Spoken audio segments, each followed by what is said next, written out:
Wasatch Wasp baseball on 94.5 The Peak. Good afternoon and welcome to the ballpark. Tyler Barrett here with Tyler Moss live on 94.5 The Peak and HeberValleyRadio.com at Wasatch High School for Game 3 between Wasatch High School and Springville High School. This is the third straight week we come into Game 3 with both teams 1-1 in the series. Wasatch prevailed in both Game 3s in their previous series. However, Ty, it feels like the momentum is a little bit more on the Springville side as we come into Game 3 today versus the other ones we've had. Yeah, Wasatch struggled in the first game of the series to get hits, Tyler, and understandably so. It was an excellent pitcher for Springville. Only got 2 hits in that game. They followed that up with a few more hits, 6 hits yesterday, but only scored 1 run and really couldn't get the big hit with runners in scoring position. And so Springville does seem to have momentum, and they've got still some good pitchers to go in this one, Ty. Wasatch, on the other hand, this is their 4th game in 5 days this week, and their pitching has certainly been stretched thin, and they're going to turn to Cole Zimmerman to see if they can get right in this one. But this is a game Wasatch needs, Tyler, to carry momentum. You've got the number 1 team in the state next week in Spanish Fork. They just moved into the number 1 spot. That's going to be a tough series. So if you want to solidify your chance to host a home series in the first round of the state tournament, this is a pretty important game for Wasatch as they start thinking more towards the future of state tournament time. The Dairy King is winner of Best in State from 2008 to 2021, proudly serving the Heber Valley since 1946. You're listening to the Dairy King pregame show. Ty, I was looking up some stats from this series, and this is going to, I think, this blew my mind at least. Wasatch has had 20 total guys reach base between the first 2 games, and on the flip side of things have had 23 guys strike out. So that's a rate. Wasatch is getting a runner at .86 per strikeout. Now, on the year, to compare that, Wasatch is having 3 base runners per strikeout. So that's when I'm saying base runners. That's hits, walks, hit by pitch, or reaching on an error. So in this series, Wasatch has 3 more strikeouts than they have total guys that have reached base, as the Springville pitching staff has just been really, really good. That stat of the day brought to you by the Gordon Law Group, your full-service local law firm practicing in all areas of the law. They take pride in saying, yeah, we do that. Looks like it's time for the national anthem. We're going to head and take a break. When we come back, we'll have your Country Garden and Nursery keys to the game. What does Wasatch need to do to win yet another series here in Region 9 play? Hi, friend. Are you ready for your next delicious meal? Come to the Dairy King, home of the train, where they're serving the yummiest food to friends and family in the valley. Come in and get a mouth-watering peach shake, peach cobbler shake, or peach raspberry shake. Dairy King, the winner of the Best of State for 18 years. They're celebrating their 75th anniversary. Bring a picture and a memory of being at Dairy King. Proudly serving the Heber Valley for 75 years. The Dairy King, home of the train, is serving deliciousness daily. Stop in today. Timberline Ace Hardware is your full-line Benjamin Moore paint store. Visit them for your home projects, business-to-business, and contractor needs. And remember to ask about their delivery services. And they're looking for some cashiers. Apply today. And get your Carhartt wear, your cool outdoor clothing, and Wrangler jeans. Timberline Ace Hardware, located west of the Wasatch Wasp football stadium at 737 South Main Street, serving the Heber Valley for over 50 years. The 50s produced some great sound. That early rock and roll triggered so much emotion for so many. Here's another sound from that era. The dental drill triggers a whole different set of emotions. The sounds, the smells, feeling out of control, whatever keeps you from the dentist at Dorius Dental, we get it.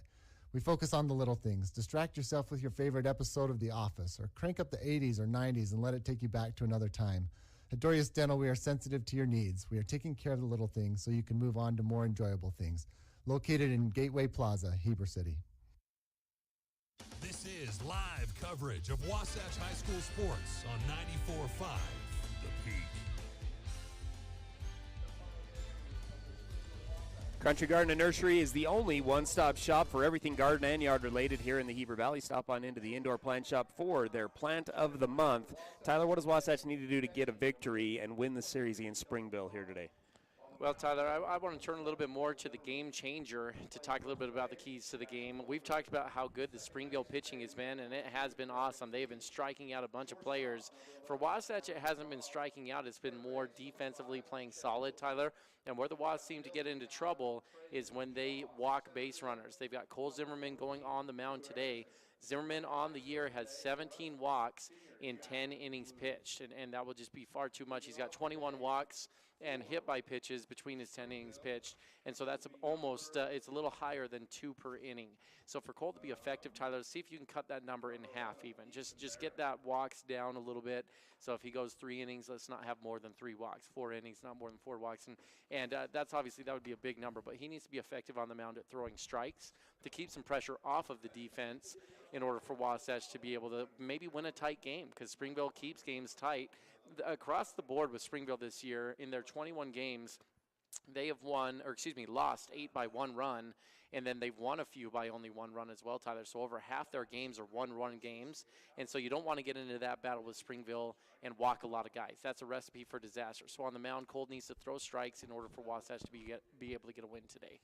Those were your Country Garden and Nursery keys to the game. Let's now go around the diamond for your Point S Tires defensive starters for the Wasp. Starting behind the dish will be Kelson Stocking. As mentioned, Cole Zimmerman on the mound for the Wasp. Your infield today, Jackson Bolender at first base. Craig McPhee gets the start at second base. Shortstop will be Carter Bucott, and the third baseman, Chet Wilson. Your outfield, Tragan Shaw will be playing left. Crew Erickson will be in center, and your right fielder today will be Jack Bluth. Mountain Refined, from design to project completion, our team excels in understanding and implementing your specific lifestyle and taste preferences into your interior design. Come into our showroom in order to find beautiful furniture, bedding, mattresses, decor, and so much more. That first pitch strike brought to you by Mountain Refined. Up to lead off for the Springville Red Devils will be Barrett.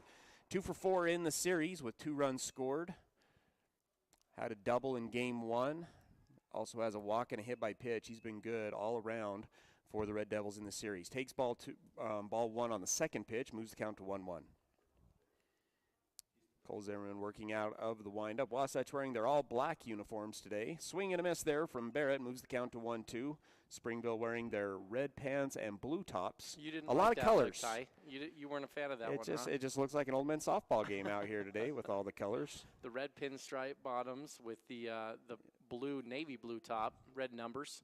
1-2 and then the old school curveball. stirrups to go with it as well, Tyler. 1-2 curveball was close. Doesn't get the called strike on the inside corner. Resets at 2-2. No, I would take just a little bit less color on the field. 2-2 or 2-2 the count. Fastball outside. Moves the count to full to the leadoff batter. Yeah, that's how you talked about the freebies. 17 walks, 4 hit by pitches, and 10 innings pitched on the year for Cole Zimmerman. An eye-popping number here for Cole, Tyler. Cole's only given up 12 earned runs on the year to 17 walks. You know, he's giving up. He's got more walks than runs given up, and that's less than ideal there. Obviously, it's good to have those run numbers down, but it's just such a high number. 17 walks to only 12 hits for Cole, and make that 18 now as ball 4 comes across. Yeah, so that snow out game last Friday ends up being a big deal as Jackson Bolender not throwing today. He'll probably start game 1 on Tuesday in the final series of the season against Spanish Fork. Wasatch opting to go with Zimmerman, who does walk the leadoff guy. It's going to bring up Esplin. Esplin's going to go, and it's going to be a hit and run. Base knock up the middle.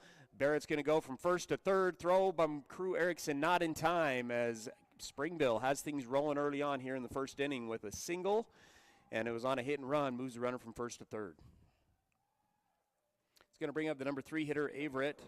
Averett had a good day yesterday, and for the series, 2 for 6 with a strikeout and a run scored. .310 batting average on the year. Stocking steps out. Stocking's going to step out and give the defensive sign for first and third. Esplin, okay speed at first base. Great speed by Barrett at third. Averett, the center fielder, also was good speed. Pickoff move here from Cole, not in time. We'll reset with no count. Nobody out here in the top of the first. Wasatch won game 1 of the series 2-1 and then lost game 2 3-1. Not a lot of scoring in this series. Kick, fastball in there for strike 1 to Averett. Mentioned the outfield today, Peyton Swap not playing, has not appeared in the series. Pulled his back against Salem Hills on Monday. He's hoping to be back next week against Spanish Fork. The 0-1 pitch. Runner goes. Throw's not going to be in time, though, as Esplin swipes second base. So second and third with nobody out here in the top of the first. Well, Springville's threatening here early on, Tyler. This is something they have not done throughout the course of this series. Springville's runs coming late in the game in Game 2, and then, of course, only got one in the 7th inning in Game 1. They haven't been able to play with a lead very often this season. See if Wasatch can work their way out of a jam. Pretty good pitch there on the outside corner, not called a strike, moves the count to 1-2. Still nobody out with the base empty at first base. The 1-2 in there, swung on. It's going to be a lazy fly ball to Cray McPhee at second base. He'll make the catch, and that's going to be the first out of the game for the Wasps. One out with still runners on second and third. Brings up the sophomore third baseman, Lauke. .453 batting average, 13 extra base hits, and 21 home runs on the year. Having himself a nice sophomore campaign. He's 2 for 6 in this series with an RBI. Had 2 strikeouts in Game 1 against Jackson Kelson. Feel like, Tyler, we're going to need to give a shout-out right now. I'm getting some text messages from some former Wasatch High School alumni and baseball player Ryan Chadwick. We've talked about him a little bit. He owns a few records, and he's listening from what I assume is Utah County here today, checking out the streams that they've got. Remind our listeners, you got all kinds of streams. You can go to HeberValleyRadio.com, or we've posted on our Twitter a video feed where you can watch live and listen to the games as well. Curveball's too far inside. It's going to go off the back leg of Lauke, and that's going to load the bases. So a walk, a single, and a hit by pitch. Have the bases loaded for Springville here in the top of the first. Springville threatened like this in the early parts of Game 2. Carter Bucad with a nice 6-4-3 double play twice to get Wasatch out of the inning. The hitter for Springville is Polson, the catcher, 2 for 6 in the series, had the lone RBI of Game 1. Currently hitting .273 with 3 extra base hits and 11 RBIs. Cole's still working out of the stretch with the bases loaded. Polson's going to square. It's going to be a squeeze. Run's going to come in. Cole's going to field the bunt and get Polson out at first base, but the squeeze works. All the runners will advance, and that's 1 run in for Springville in the top of the first.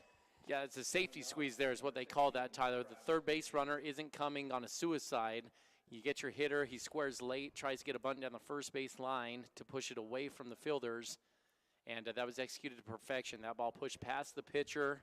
Cole had to kind of retreat to go get it, and the third base run scored easily. Springville taking the early lead 1-0. It's going to bring up the designated hitter Gage. Played first base yesterday in Game 2. 0 for 6 in the series. Had a strikeout as well. Hitting .245. He's going to take strike 1. Wind blowing slightly in from right field today, but it's a nice day. A little cold, especially for me. It's not 75 degrees and sunny. 80, Is that what you're saying? 80 is what you need. I like 80. It's called strike there. Actually, check swing strike. Moves the count to 0-2. Nice fastball on the outside quarter from Cole. Cole getting the sign from Kelson Stocking. Stocking signals for a high fastball. Pitch comes in. The 0-2 is high, but too high. Snow that comes along with it. So very true. Baseball day on Friday. Got some good weather this morning. Some snow. But this turf makes a difference. Yeah. Not a sight of snow here at this point on the ground. 1-2 curveball is too high. Moves the count to 2-2. So deuces with 2 outs. Runners on second and third. Already 1 run in for the Red Devils. The 2-2. Another fastball high, and that moves the count to full. Got a soccer ball on the field. You know, Wasatch baseball deserves it. After all the foul balls that Wasatch put on the soccer field on Tuesday. On Tuesday, we measured it. 24 foul balls through 5 innings, I think is what we ended up having. Hey, a heck of a kick by Coach Polson there, Ty. He hit that solid. That's a good barrel off the foot from Coach Polson. Is that what you call it? Sure. I think they call it a strike, Tyler. Oh, is that a good strike? A good strike? Yeah. Full count pitch, the payoff. It's on the inside corner for strike 3. Runner falls down trying to get to first base as Kelson Stocking dropped the third strike. But that's the first physical at the Pit Stop strikeout of the game. Physical at the Pit Stop, your locally owned and operated physical therapy clinic. As Wasatch does give up 1 run on 1 hit, no errors in the inning, and 2 are left on base. 1-0 as we move into the bottom of the first. You might be used to having someone ask you the question, what is it that you need? I think that's limiting. I'm going to take you through a 6-step process, and it's simply answering questions. And it might not just be home. It might be that you want that fancy new car. It might be that you want trips. It's your list. What is it that you really, really want? Call Tom Stone at Guild Mortgage in Heber City. Tom Stone, MLS 257849. Guild Mortgage Company is an equal housing lender. MLS 3274. All loans are subject to underwriter approval. Terms and conditions may apply. Subject to change without notice. Hi, this is Nicole with Mountain Refined Furnishings and Flooring. And if you didn't know, we've recently partnered with Mattress Warehouse of Utah to bring you the largest selection of mattresses around. The team at Mountain Refined prides themselves on making your home a place where you love to be. We offer a large selection of furnishings, flooring, window treatments, gifts, decor, and so much more. If you haven't been by lately, stop and check it out. You'll be pleasantly surprised. We're located at 480 North Main Street. Heber City Point S is locally owned and operated by Larry Rhodes and Brad Hyatt. They offer the best brand tires at low prices with extensive knowledge and experience of repair and services with no pressure sales. Only what you need. They've been taking care of cars, trucks, and trailers for over 20 years. No appointment needed, conveniently located, free shuttle service, and free Wi-Fi. Take $5 off your next visit when you tell them 94.5 The Peak sent you over. That's Heber City Point S. 5, 4, 3, 2, 1. KTMP Heber City and live sports coverage with Ty and Ty. Bottom of the first action brought to you by Wasatch Physical Therapy. Wasatch Physical Therapy and Sports Medicine, your rehabilitation specialist dedicated to your total recovery from sports injuries, auto injuries, industrial and or commercial injuries. Let Dan Ivey and his team get you back to 100%. The leadoff hitter for the Wasps will be Crew Erickson, .418 batting average on the year, has also scored 24 times, 3 for 7 in this series with a double yesterday. On the mound for Salem Hills is Junior Kelly. Only 3 1/3 innings pitched on the year for the Red Devil. Hasn't given up a run yet, though. 3 strikeouts and 2 hits in those 3 innings of work. 1-1 the count now to Crew. Fastball outside, but gets the corner. Moves the count to 1-2.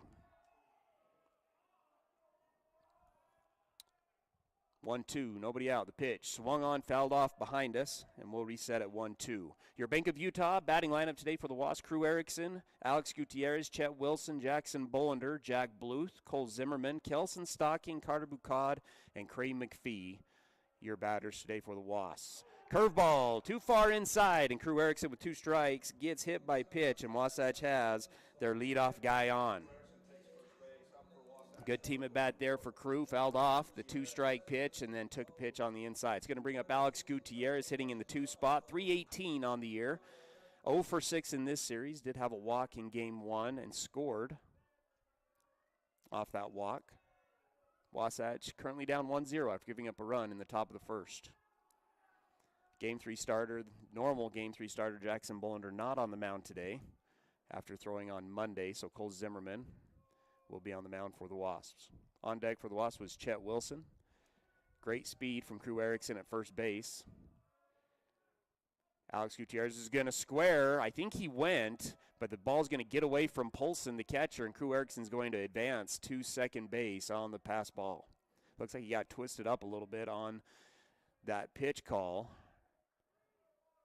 Pretty sure that was 1 strike, but I didn't see the umpire say it. And our Mr. Coach Jepson doesn't know either, so we're going to wait and see what they say. Crew Erickson on the pond, duck on the pond at second base, as they do call it a ball. Pretty sure Alex Gutierrez went for that one, but the umpire disagrees. Benefit for the Wasps. Moves the count to 1-0. Fastball off the plate, moves the count to 2-0 to Alex. DeLamas, the normal Game 3 starter for Springville, broke a finger in the last series, so not able to play in this one. 2-0 pitch, low and inside, moves the count to 3-0. I forgot that I was supposed to be doing the book, and so I need to catch up here on the book as Ty had to run and get some batteries, and I think we're caught up now. 3-0. Too far inside, so a hit by pitch and a base on balls. Wasatch has their first 2 guys on now for Chet Wilson. Chet Wilson having himself a good series. 2 for 5 with 2 walks and a run scored. .390 batting average on the year with 17 RBIs, and he's got an opportunity here with runners on first and second.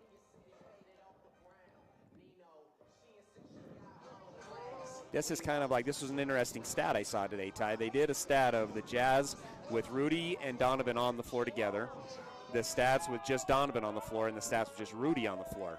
And it was very obvious that Donovan struggles if he doesn't have the best defender in the league on the floor. And I feel like this is us. Like, we're pretty good together. We're far better probably with just you and not just me on the air, because I was all over the place. I don't know if doing. that's the case, but I did give you one job when I left. I know, and that was to do the book. And said, hey, let me I did one batter, completely completely forgot the second batter. Chet's going to square for a drag bunt, doesn't get it down, moves the count to 0-1.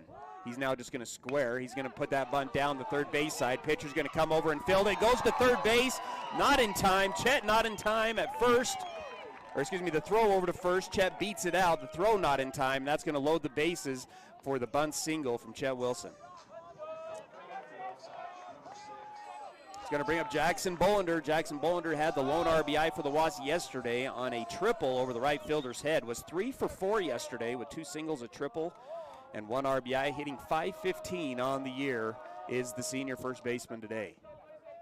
Bases juice, nobody out. This was the story yesterday. Wasatch struggled with guys in scoring position, and Jackson's going to swing and miss at a curveball on the first pitch. Boy, he was not looking curveball at all there, Tyler. He thought that was a fastball inside. He opened up his hips, trying to pull that ball away, and that's not normal. He usually tries to drive it and push it.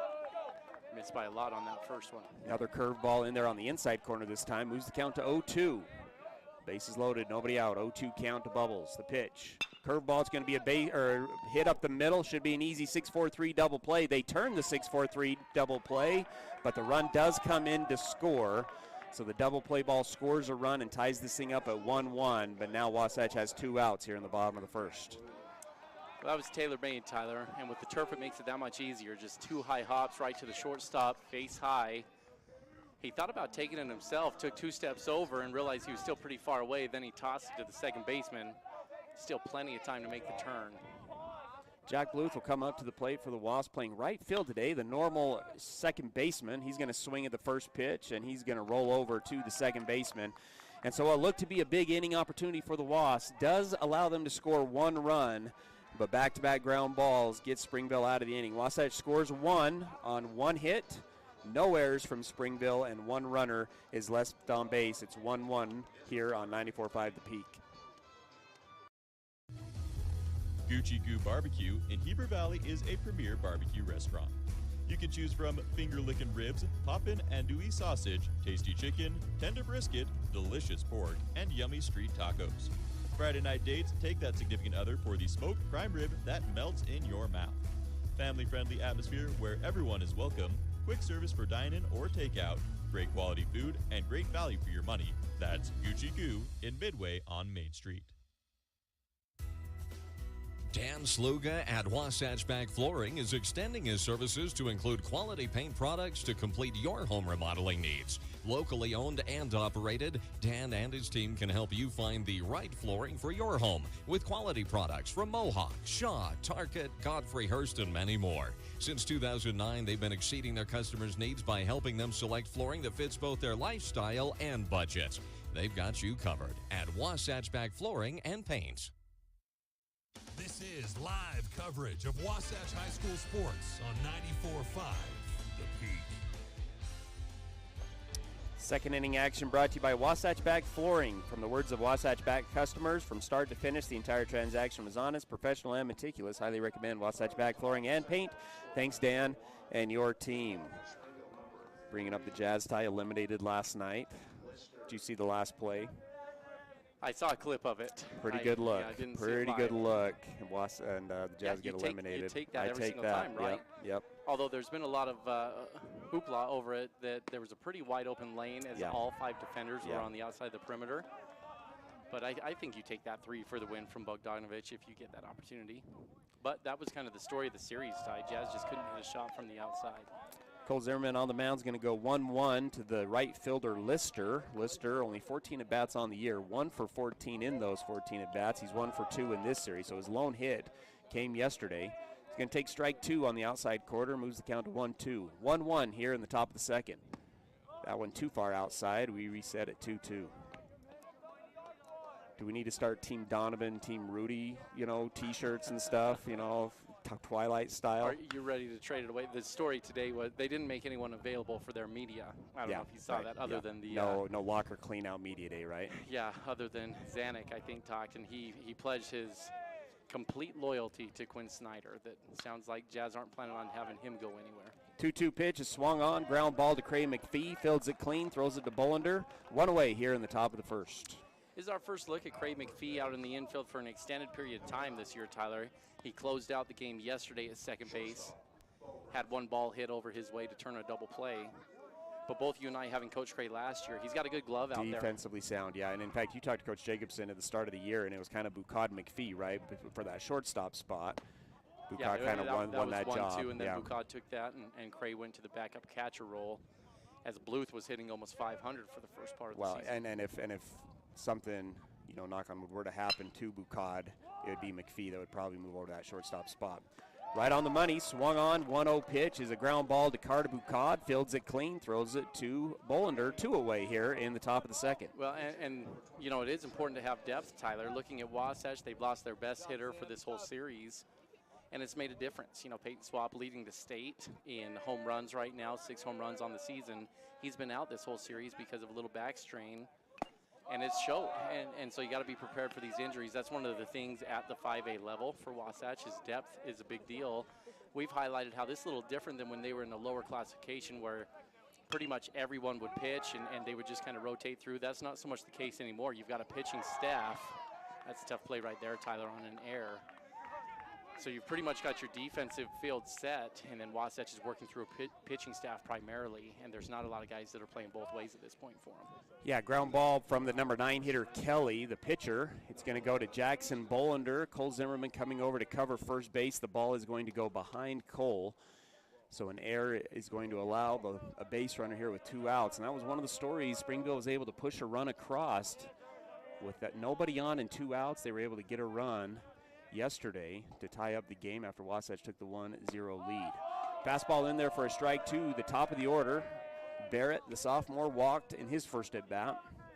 So this is your Arizona State commit, Barrett. Ty, he's the starter from Tuesday, and his arm's electric, upper 80s from the left side, but his bat's been really impressive and was good in the outfield yesterday. Ty showed some speed, did really good in the outfield. I am interested to see, though, every pitcher he's seen has been from the right side so far, and he's hit that well. See how he does with a left-on-left matchup. 1-1 count to Barrett, 2 outs here in the top of the second. 1-1 the scores. Both teams score 1 in the first. Zimmerman pauses, looks, delivers the 1-1. Outside corner, no, too far outside, moves the count to 2-1. The game changes with umpires, doesn't it? That spot on Tuesday, the umpire was giving, and that's why you saw 22 strikeouts between the 2 teams and only 39 chances. Not getting that call today so far. Does get the called strike on the outside corner there. Moves the count to deuces, 2-2 with 2 outs. With the runner on first here for Springville. Listening to 94.5 The Peak and HeberValleyRadio.com. The 2-2 delivered, bounces it. Wild pitch is going to get away from Stocking, and runner is going to advance to second. Moves the count to full with 2 outs. Well, you got to be careful if you're Wasatch here. 2 outs, you got to lock it down, tighten up your mental state out there in the field. Can't give a cheap error and then free bases into scoring position. Now a little seeing eye single can get you a run with 2 outs. Payoff pitch, too low, so back-to-back base on balls for Barrett. And Wasatch, after getting the first 2 outs of the inning, now have runners on first and second. It's going to bring up the first baseman, senior Esplin. And he had a nice single up the middle in his last at-bat, ended up stealing a base as well. .415 on the year, the second best batting average on the team. But he's not been a power guy at all so far this series, Tyler. He's been looping it over the infield's head. Outfield's playing a little bit deep right now on him. Crew Erickson deep there in center. Jack Bluth still pretty deep in right field as well. First pitch is going to be swung on and fouled behind us. 0-1 now the count. Little this day in history, Tyler.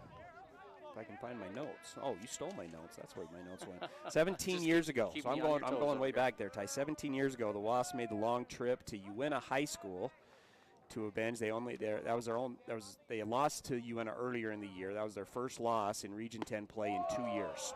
And so they lost at home, and then they went out to Union and won 17-2. Ended up 10-running Uinta that day. That win caused a tie for first, and one of the great coin flip stories of all time. Coach Scholl goes out there to call the coin toss, calls it, wins the coin toss. So we think we've won region. We get to host the mini tournament.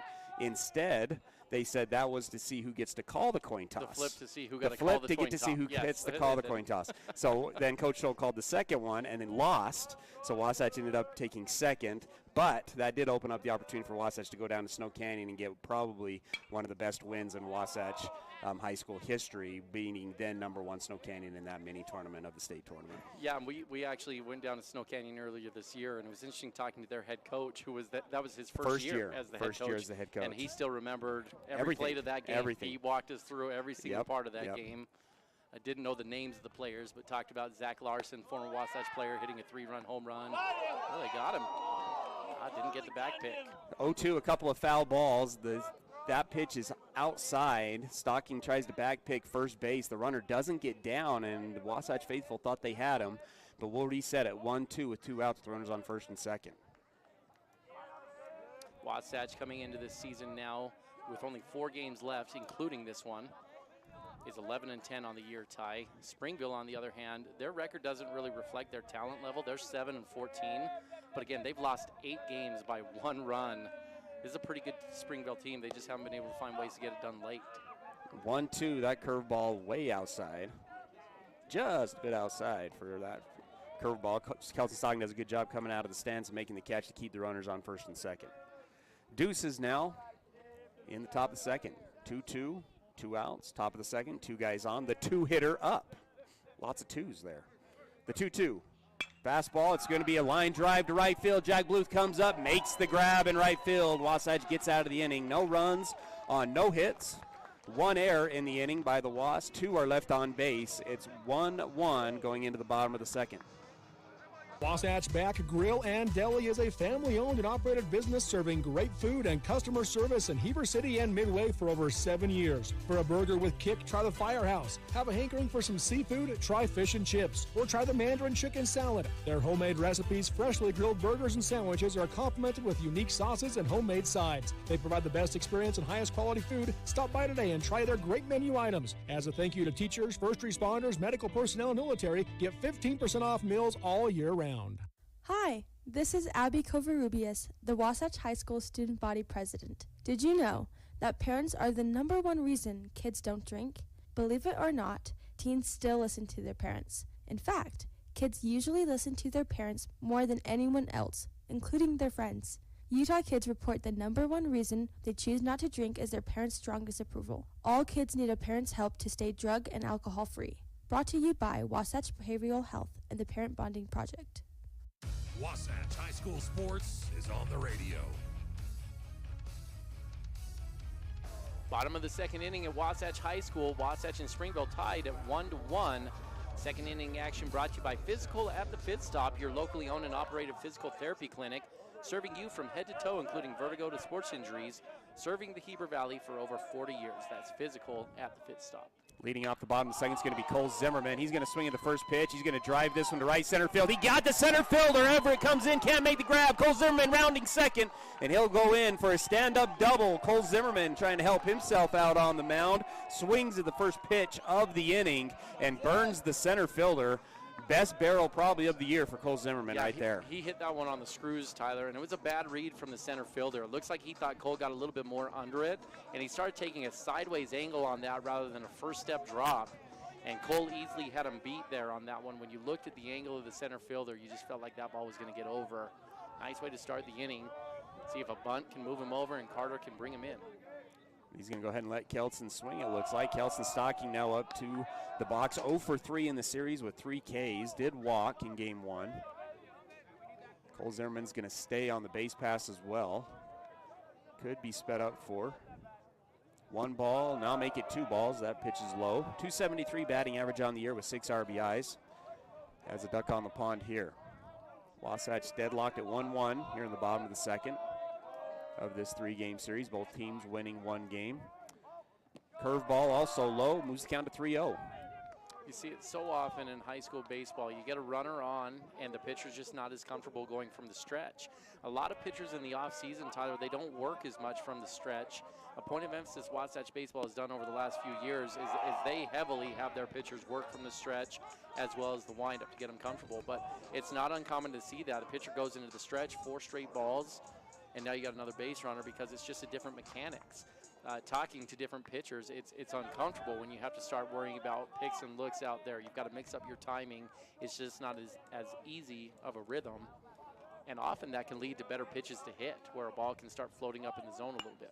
Carter Bacard lays down a nice bunt down the third base side. Pitcher comes over, makes the throw, not in time. Second bunt single of the game for the Wasatch Wasps. Great bunt there from Carter Bacard. Everybody's safe.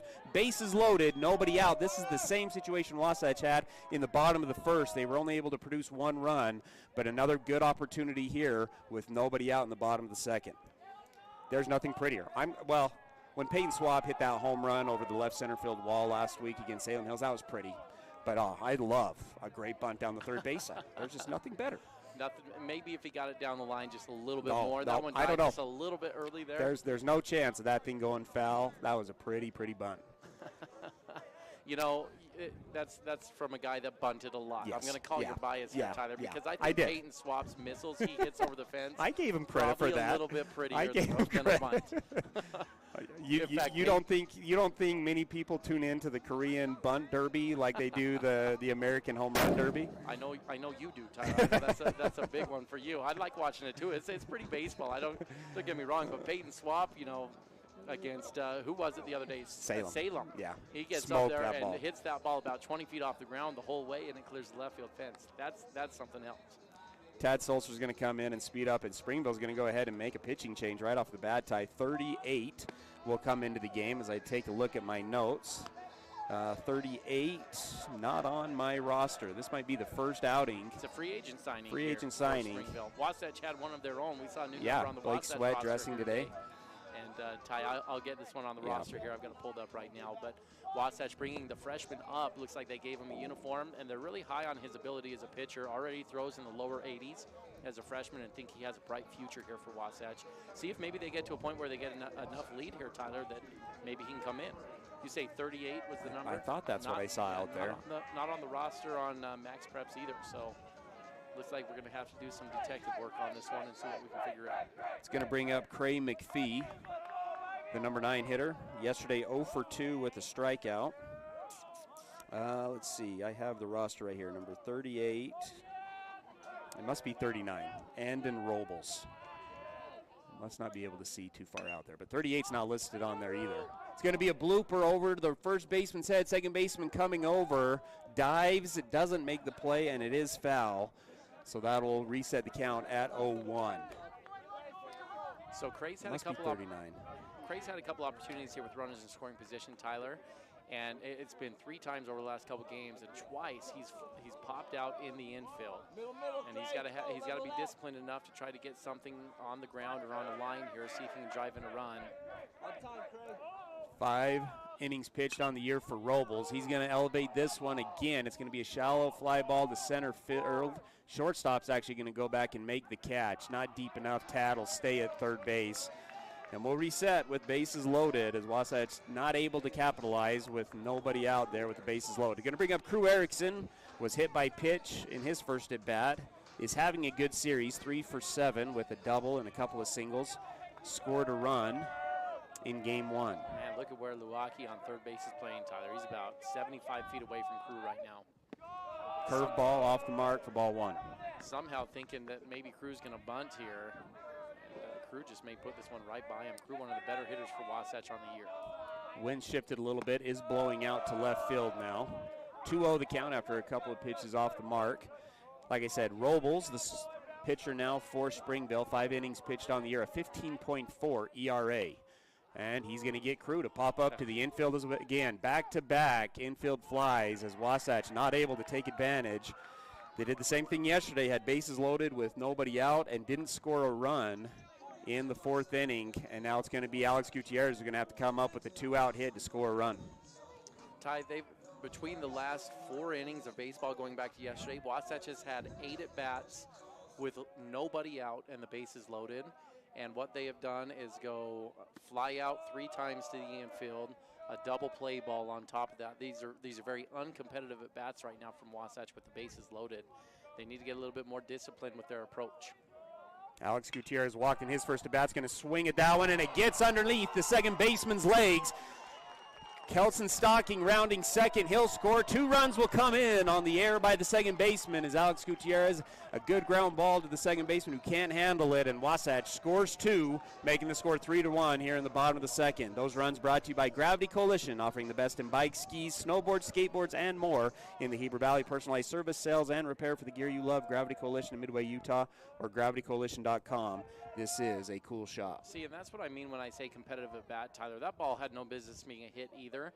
But what you do is you're making 2 things have to happen. The fielder's got to catch it, and he's got to make a throw. When you're just flying out to the infield, that's a non-competitive at bat. Strikeouts are the only thing that's worse than that. You're not even putting the ball in play at that point. And with runners in scoring position, you've got to have the mentality to have competitive at bats and put the pressure on the defense, because that kind of stuff happens more often than not. Chet swings at the first pitch and will foul it over into the soccer field. First and third, 2 outs. Wasatch leading 3-1.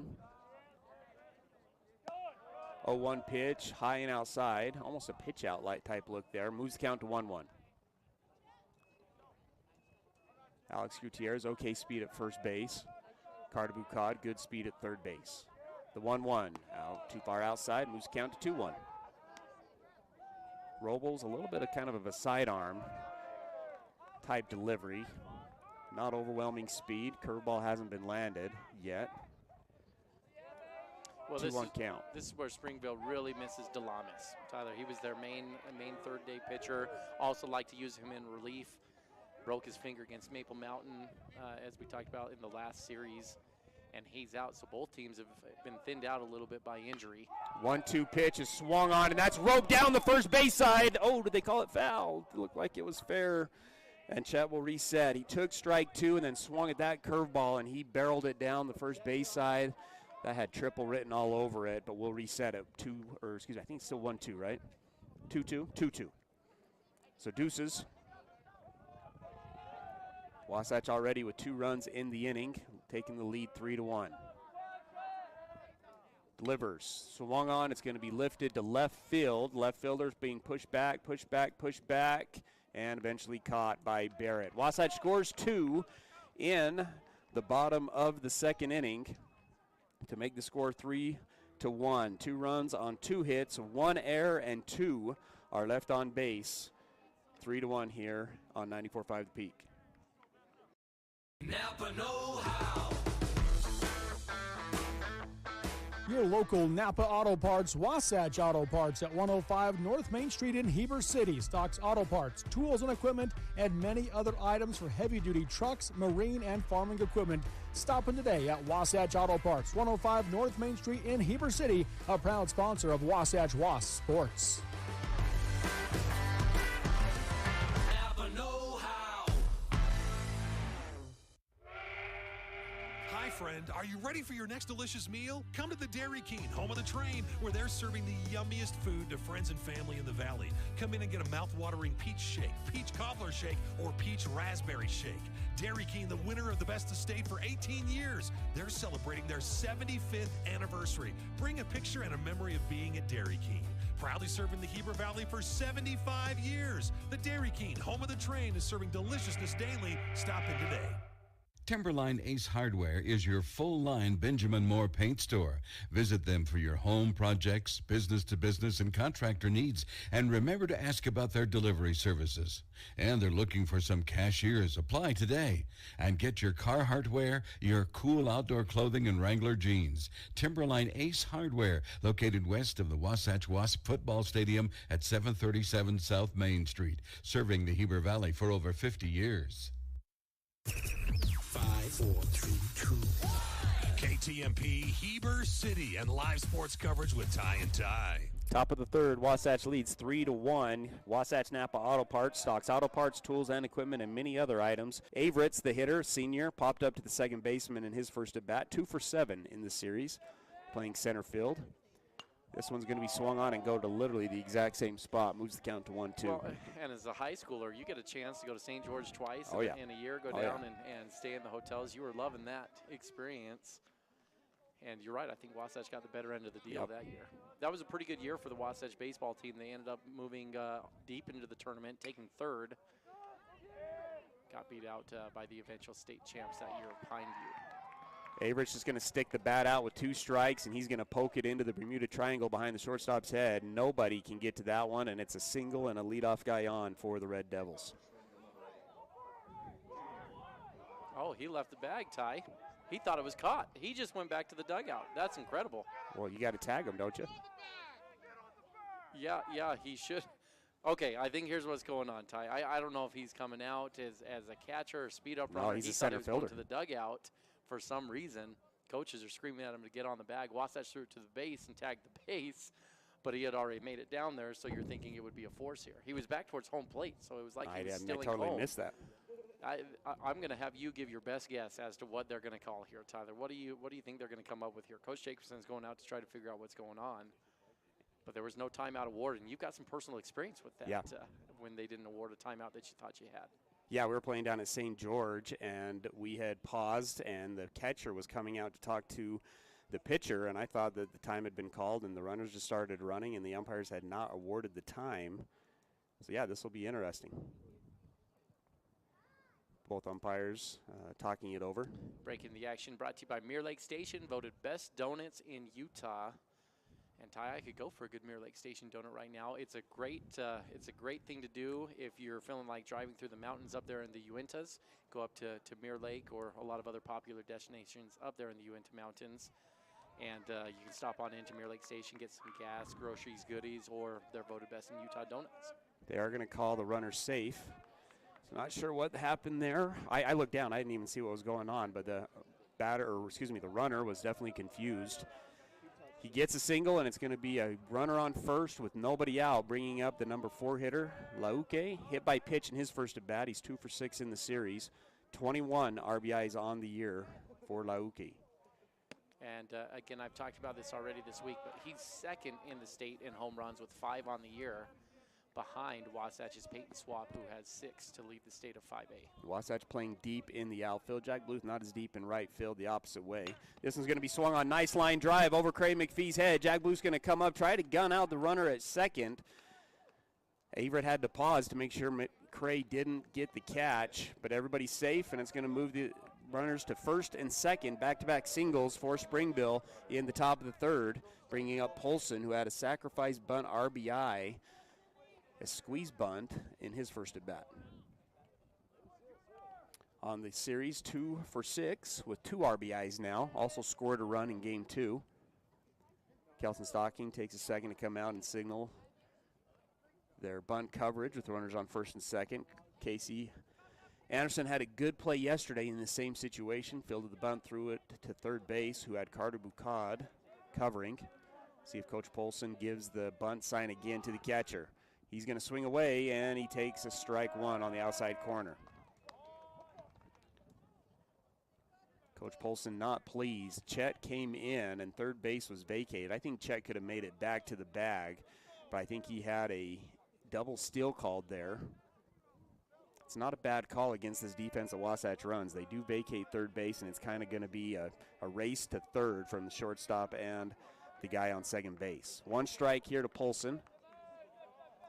Cole comes set. Bolender playing in front of the runner at first. High leg kick. Swung on and missed. Moves the count to 0-2.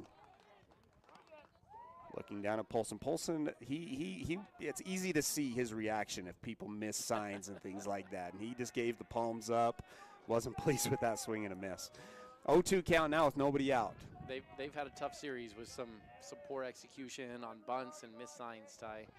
We were talking with him a little bit before the game about that. 0-2 fastball gets him looking. Second physical at the pit stop strikeout of the game for Cole Zimmerman. Physical at the pit stop, your locally owned and operated physical therapy clinic, serving you from head to toe, including vertigo to sports injuries, serving the Heber Valley for over 40 years. Big strikeout there. Coach Polson's letting them have it in the dugout. It's going to bring up Gage, the DH. He struck out in his first at bat, 0 for 7 in the series now. Cole sets, delivers, curveball off the mark. He's had a hard time landing the curveball today. Quick shout out to the softball team, Ty. We figured it would be this way, but they win 17-0 over Provo. They scored 15 runs in the first inning. Page had 3 RBIs, Briley Bigelow 2 RBIs, and Sophia Ward had 2 RBIs in the game. So adding to that 638 batting average that Paige Armendariz has had, probably going up after that one. 14-5 now on the year, 6-2 in region play. They're headed up to Cache County, Ty. You're jealous of that. See, most people like to go down south during the cold months. You're good with that Logan weather. Well, you go up there towards summer and fall, Tyler. That's when you want to go to Cache County, and in the spring you'll head down to St. George. You just can't get locked into one location. They're set to play Desert Hills, Bear River, Tooele, and Skyview this weekend up there at the Cache Valley Invitational. And then they will return, I think, they're on the road against Salem Hills next Tuesday. Swung on and missed, second swing and a miss of the at-bat for Gage. Moves the count to 1-2. Again, struck out looking in his first at-bat. Cole settled down nicely here, Tyler. Just last inning, there was a point where he had thrown just over 35 pitches. You'll have to do the math here for me. I think it was at 39. But he had thrown about half and half balls, half strikes. And now all of a sudden that strike number has gone way up. He's about 65 to 70% strike throwing now. Another bloop single over the shortstop's head. Tragenshaw comes in, makes the dive, can't come up with it, and a run's going to come in. That's the second time as Cole's made a good pitch with 2 strikes, and Springville just sticking the bats out, getting the little bloop singles, and that cuts the lead down to 3-2. And again, Wasatch playing a little bit more deep in the outfield, Tyler. And there are certainly a couple players that you want to play deep on this team. But this part of the lineup is probably not that part, especially when you get here into 7, 8, 9 coming up. Lister, not a ton of pop, hasn't gone over your head yet in the year or in this series. Well, coming into this game, Ty, only 12 hits for Springville in the series. Yeah, 1 for 15 on the year. Swing and a miss on strike 2, so another 2-strike count. Already 2 hits with 2 strikes in the inning for the Red Devils. Lauke on second and Gage on first. The 0-2, too far outside, moves count to 1-2. Soccer team, Ty, a surprise loss on Tuesday. They traveled down to Maple Mountain. They had a 5-game road trip, and they traveled down to Maple Mountain, weren't able to put the ball in the net as they lose 1-0. That's their last road game of the year. They return home next week for 2 home games. Swing and a miss, strike 3. Second physical at the pit stop strikeout of the inning for Cole Zimmerman. Springville having a hard time connecting with the fastball right now. Going back to soccer, Ty, they're 10-3 now on the year, 6-2 in region play. Again, they wrap up their season with 2 home games. They play Salem on Tuesday and then senior night against Springville. Yeah, and they've got a chance to make a run. That's a pretty good team here, Tyler.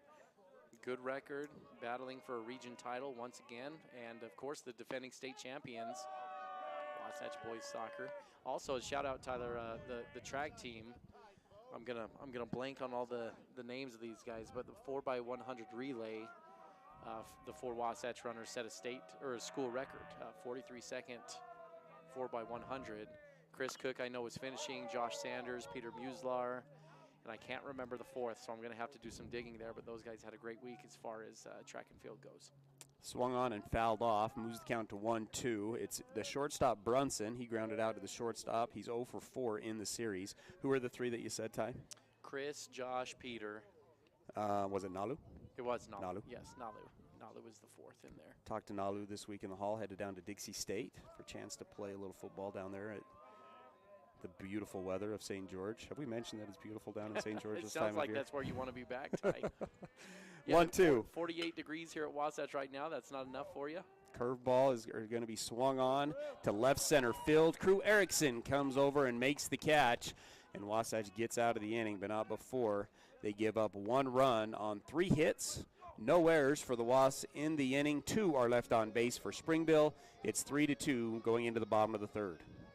The 50s produced some great sound. That early rock and roll triggered so much emotion for so many. Here's another sound from that era. The dental drill triggers a whole different set of emotions. The sounds, the smells, feeling out of control, whatever keeps you from the dentist at Dorius Dental, we get it. We focus on the little things. Distract yourself with your favorite episode of The Office, or crank up the 80s or 90s and let it take you back to another time. At Dorius Dental, we are sensitive to your needs. We are taking care of the little things so you can move on to more enjoyable things. Located in Gateway Plaza, Heber City. You might be used to having someone ask you the question, what is it that you need? I think that's limiting. I'm going to take you through a 6-step process, and it's simply answering questions. And it might not just be home. It might be that you want that fancy new car. It might be that you want trips. It's your list. What is it that you really, really want? Call Tom Stone at Guild Mortgage in Heber City. Tom Stone, MLS 257849. Guild Mortgage Company is an equal housing lender. MLS 3274. All loans are subject to underwriter approval. Terms and conditions may apply. Subject to change without notice. This is live coverage of Wasatch High School sports on 94.5 The Peak.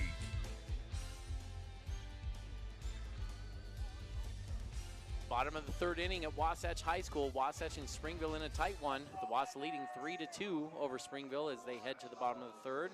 Third inning action brought to you by Gravity Coalition, offering the best in bikes, skis, snowboards, skateboards, and more in Heber Valley. Personalized service, sales, and repair for the gear you love. Gravity Coalition in Midway, Utah, or visit gravitycoalition.com. This is a cool shop. Curveball swung on and fouled off by Jackson Bolender. To lead off the inning for the Wasps, you'll have Bolender, Bluth on deck, and Zimmerman in the hole. Bolender hit into a double play his first at bat, but it did bring in the first run of the game for the Wasps. The 0-1 from Robles, another curveball that misses, low and outside, and 1-1 the count.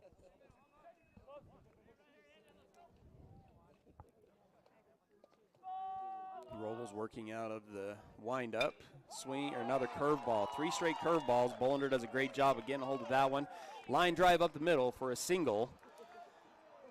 You know, in coaching Jackson, sorry to cut you off, Ty, but he just is so good with his back control. And if you throw a multiple pitch off speed to him, he just knows how to make the adjustment, and you saw it there. It was underneath the first curveball. He sees it again, adjusts the hands, goes right up the middle with it. But you can't blame the scouting report. He had looked bad on curveballs yesterday and today, and so Springville said, we're going to keep going to that until he proves he can hit it.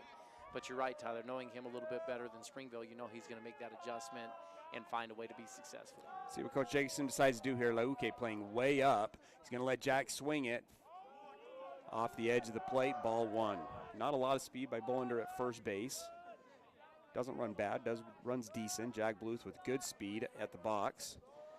Grounded out to the second baseman. He's 0 for 7 in this series. In a bit of a slump is Jack. He is going to square here. Lauke's coming way in. Pitcher's going to step off the mound. We'll reset. Coach Jacobson giving another sign. Jack Bluth gets in the box. Cole Zimmerman doubled his first at bat. He's on deck. Bluth go ahead and gets the go-ahead to swing. Takes ball 2 on the outside corner. Moves the count to 2-0. I'm a little surprised by the defensive strategy here at Springville.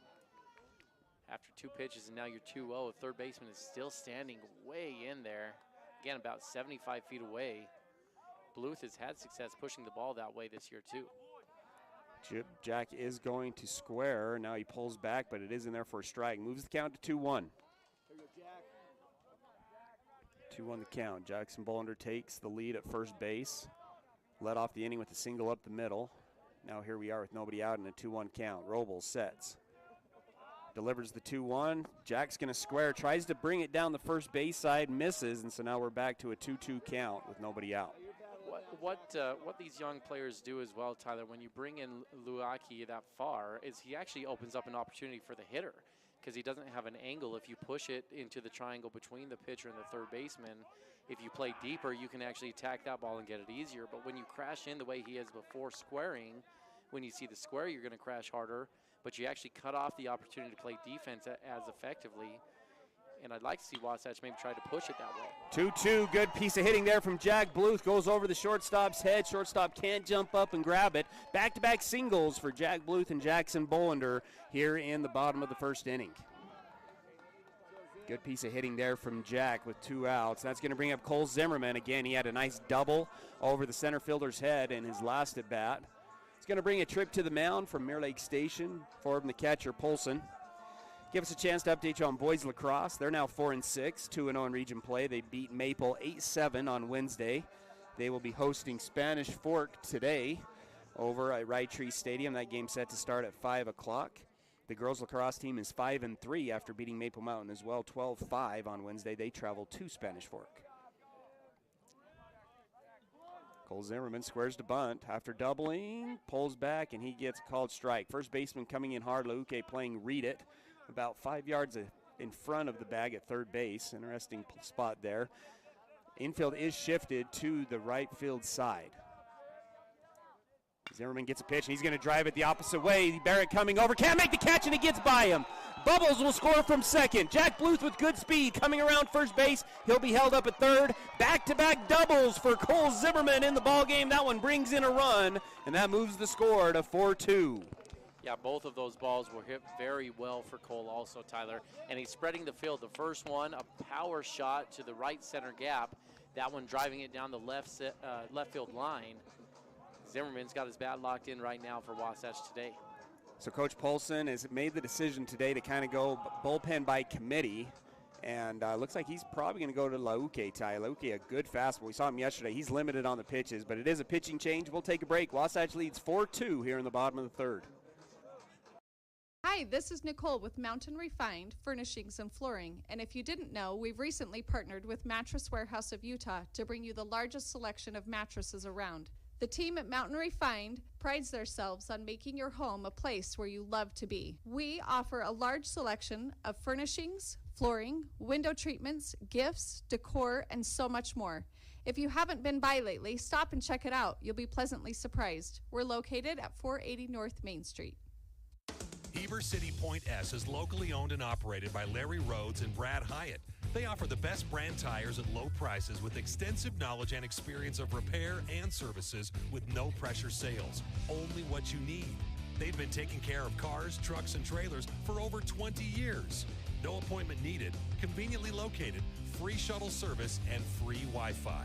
Take $5 off your next visit when you tell them 94.5 The Peak sent you over. That's Heber City Point S. This is live coverage of Wasatch High School sports on 94.5 The Peak.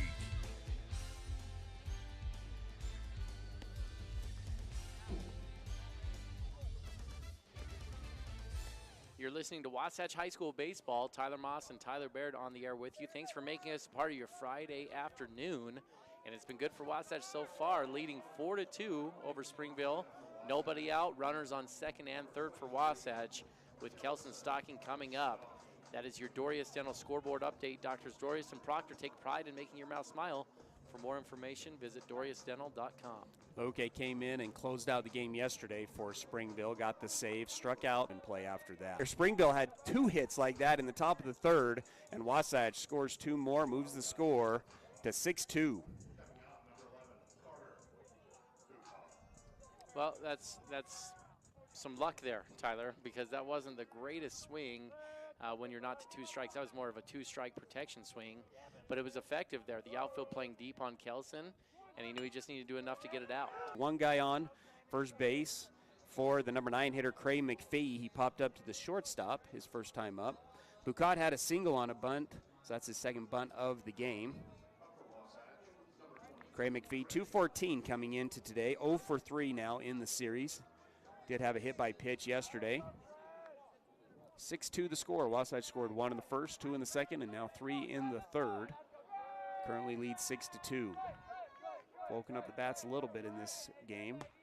Fastball in there for strike 1. One thing that was good about that Kelson Stocking at bat, though, Tyler, we talked about with runners in scoring position on second and third, Wasatch had really struggled in their previous 9 at-bats over the last few innings. But that's more of a competitive at-bat from Kelson. He's getting the ball out of the infield and making the defense make plays. Hit and run brings the shortstop right to Bucat, who's going to turn a 6-3 double play. No, they call him safe. Craig McPhee beats out the throw. The throw wasn't great to the first baseman. First baseman Esplin does a good job of coming off the bag and making the grab and almost got back in time. Not able to do it, but the leadoff runner is out again. So the hit and run attempt doesn't work. 2 outs now here in the bottom of the third. For the top of the order, Crew Erickson hit by pitch in his first at-bat and popped out to the shortstop in his second at-bat.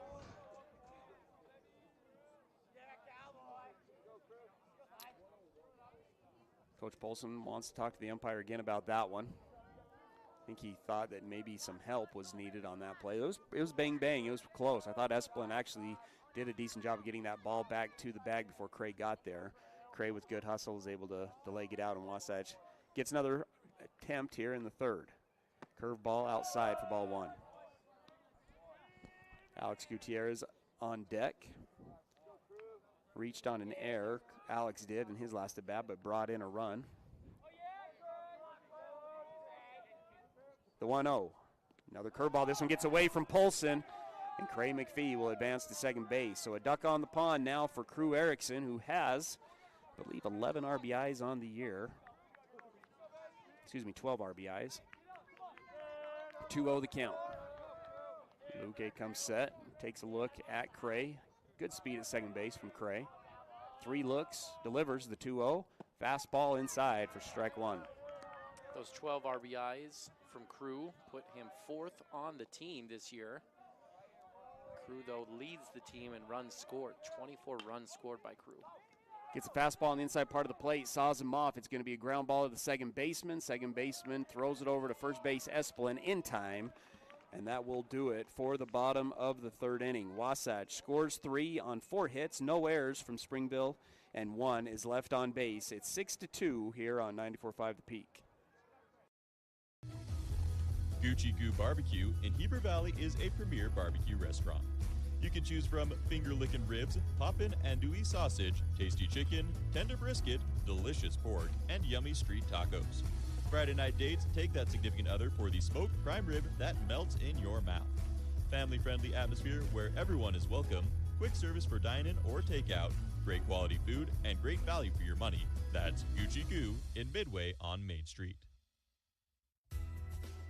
Dan Sluga at Wasatch Flooring is extending his services to include quality paint products to complete your home remodeling needs. Locally owned and operated, Dan and his team can help you find the right flooring for your home with quality products from Mohawk, Shaw, Target, Godfrey Hirst, and many more. Since 2009, they've been exceeding their customers' needs by helping them select flooring that fits both their lifestyle and budget.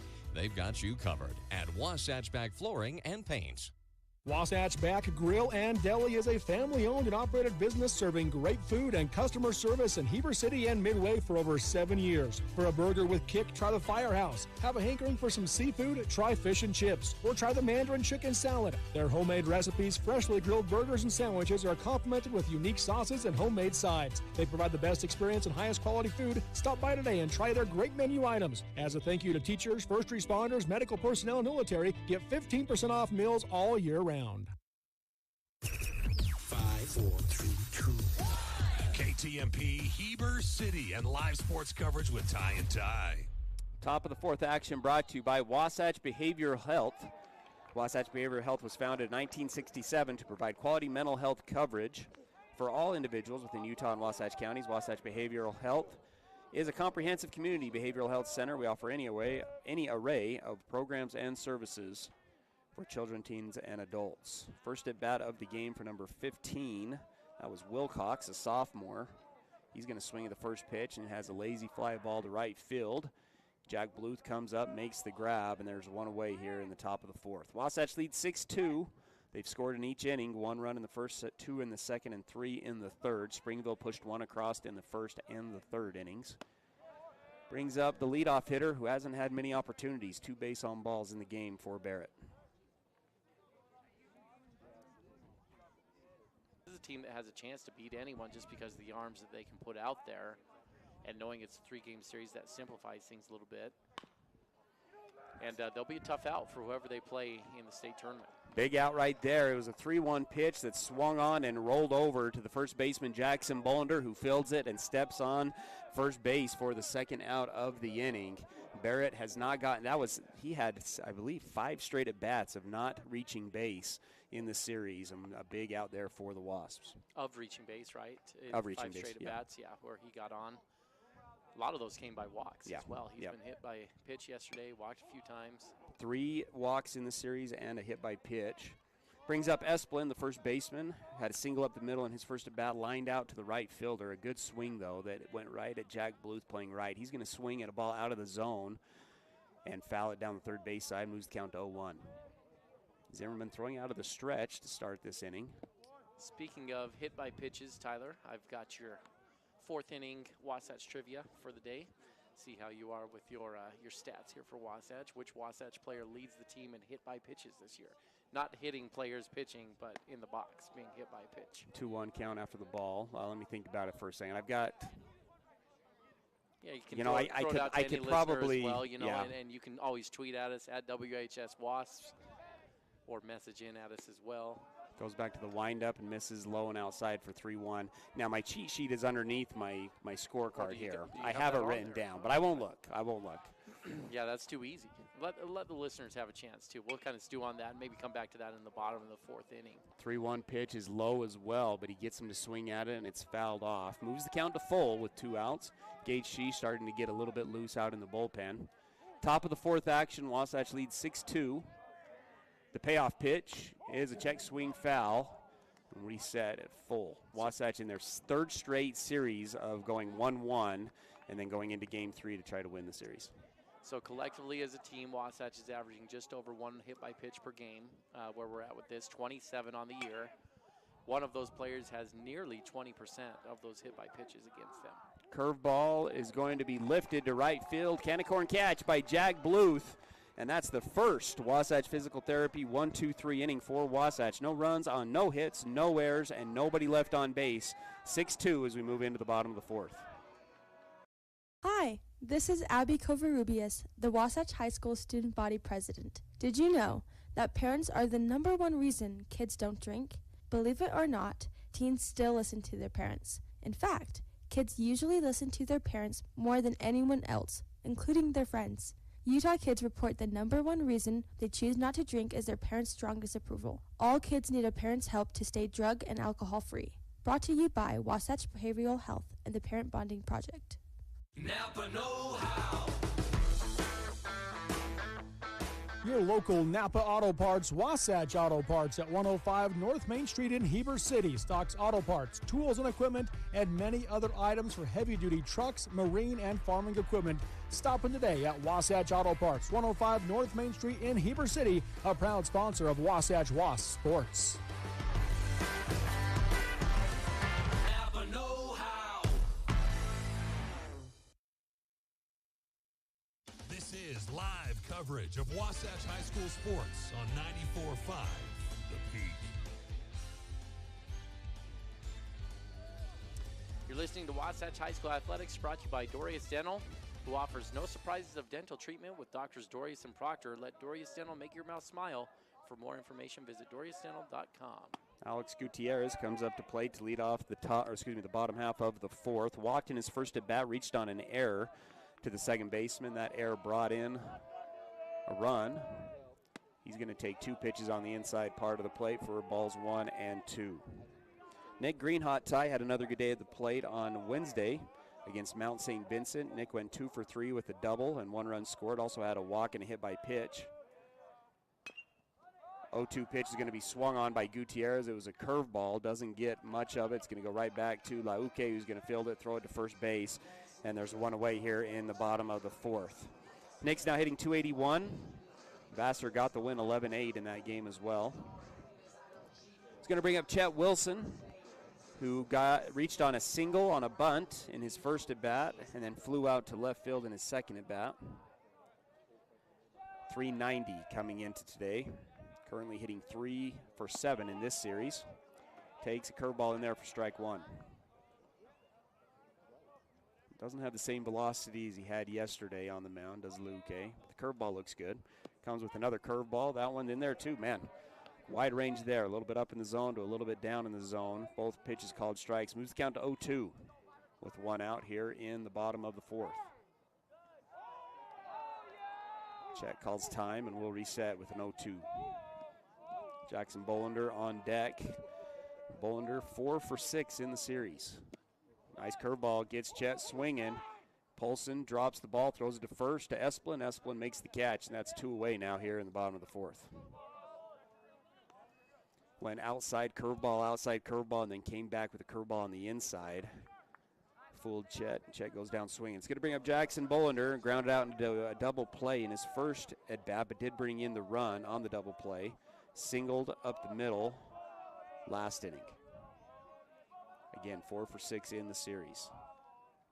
And he's going to take one right off the shoulder. Another curveball, and Jackson Bolender reaches base. So go back to your answer, Ty. I think I'm going to go with Crew Erickson has gotten being the most on the Wasatch team. Ty, that is correct. Crew is the leader with 5 hit by pitches on the year. And after that, you've got a few other players that are Jackson kind of battling Sorensen. for that spot. Peyton Swap's been hit 4 times. 4 times. I think Sorensen has 3. Is that right? Bluth has 3. Sorensen has 3 as well. And Craig McPhee had 3 hit by pitches.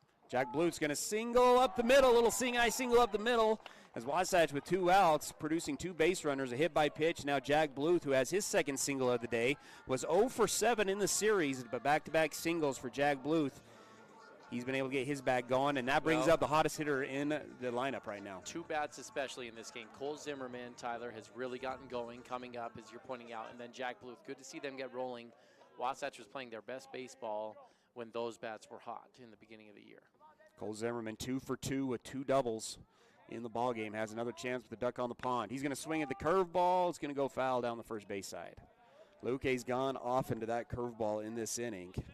Again, he's saved the game yesterday, about 24-ish pitches in the top of the 7th. So he's got about 50 pitches today that he can go before he has to be pulled. 0-1 with runners on first and second. Fastball. Ooh, looked to be a little bit up, but it's in there for a strike. Moves the count to 0-2.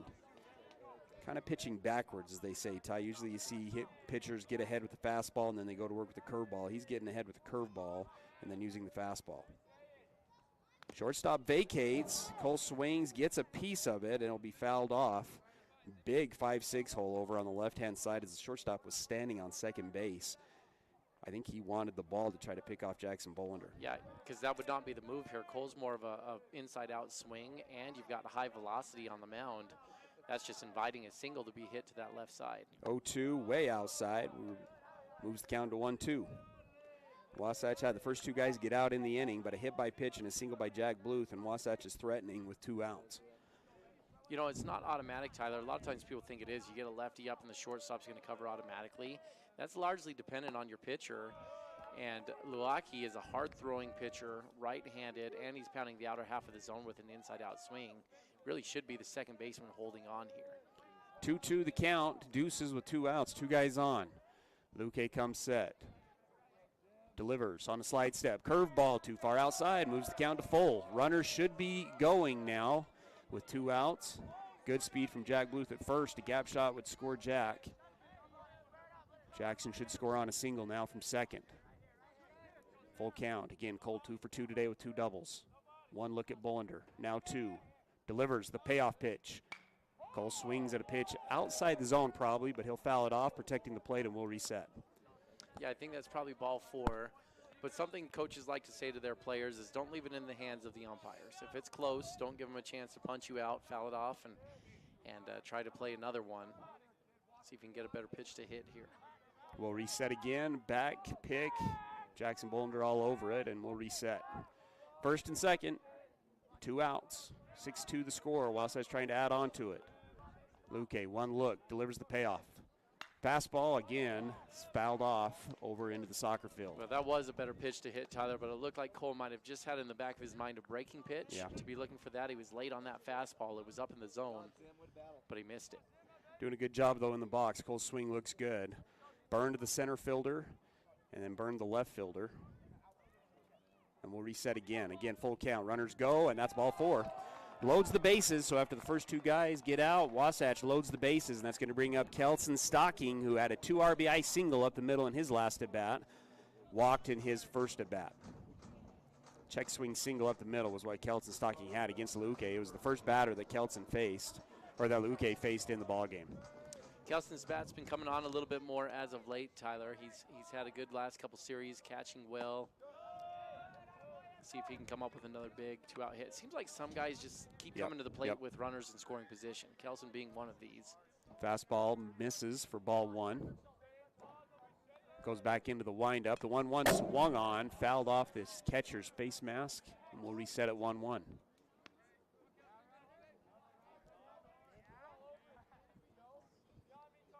Stocking 273 coming into today.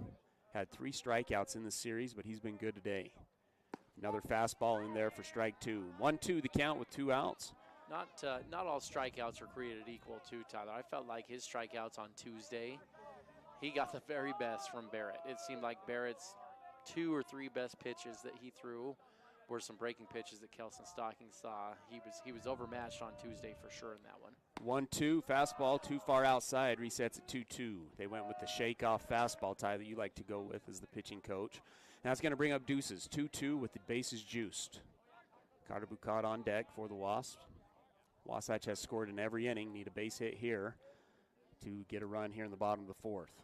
The 2-2, curveball swung on and missed, strike 3 as Springville gets out of the inning. No runs on 1 hit, no errors from the Red Devils, but there are 3 that are left on base. Wasatch leads 6-2 here on 94.5 The Peak. Hi, friend. Are you ready for your next delicious meal? Come to the Dairy King, home of the train, where they're serving the yummiest food to friends and family in the valley. Come in and get a mouth-watering peach shake, peach cobbler shake, or peach raspberry shake. Dairy King, the winner of the Best of State for 18 years. They're celebrating their 75th anniversary. Bring a picture and a memory of being at Dairy King. Proudly serving the Heber Valley for 75 years. The Dairy King, home of the train, is serving deliciousness daily. Stop in today. Timberline Ace Hardware is your full-line Benjamin Moore paint store. Visit them for your home projects, business-to-business, and contractor needs. And remember to ask about their delivery services. And they're looking for some cashiers. Apply today. And get your Carhartt wear, your cool outdoor clothing, and Wrangler jeans. Timberline Ace Hardware, located west of the Wasatch Wasp football stadium at 737 South Main Street, serving the Heber Valley for over 50 years. The 50s produced some great sound. That early rock and roll triggered so much emotion for so many. Here's another sound from that era. The dental drill triggers a whole different set of emotions. The sounds, the smells, feeling out of control, whatever keeps you from the dentist at Dorius Dental, we get it. We focus on the little things. Distract yourself with your favorite episode of The Office, or crank up the 80s or 90s and let it take you back to another time. At Dorius Dental, we are sensitive to your needs. We are taking care of the little things so you can move on to more enjoyable things. Located in Gateway Plaza, Heber City. This is live coverage of Wasatch High School sports on 94.5 The Peak. Fifth inning action brought to you by Guild Mortgage. Tom Stone at Guild Mortgage and his team will help you find the perfect mortgage that fits your situation. It will be painless and easy. Cole Zimmerman will start at the top of the fifth inning. Wasatch leads 6-2. Those 6 runs coming in the first 3 innings for Wasatch. 1 run in the first, 2 runs in the second, 3 runs in the third. Neither team scores in the fourth. Leading off for the Red Devils will be the center fielder, Cash Everett. 3 for 7 in the series. Had a bloop single over the shortstop's head to lead off the third inning. Cole tries to go curveball first pitch, misses. Everett 3 for 8 in the series.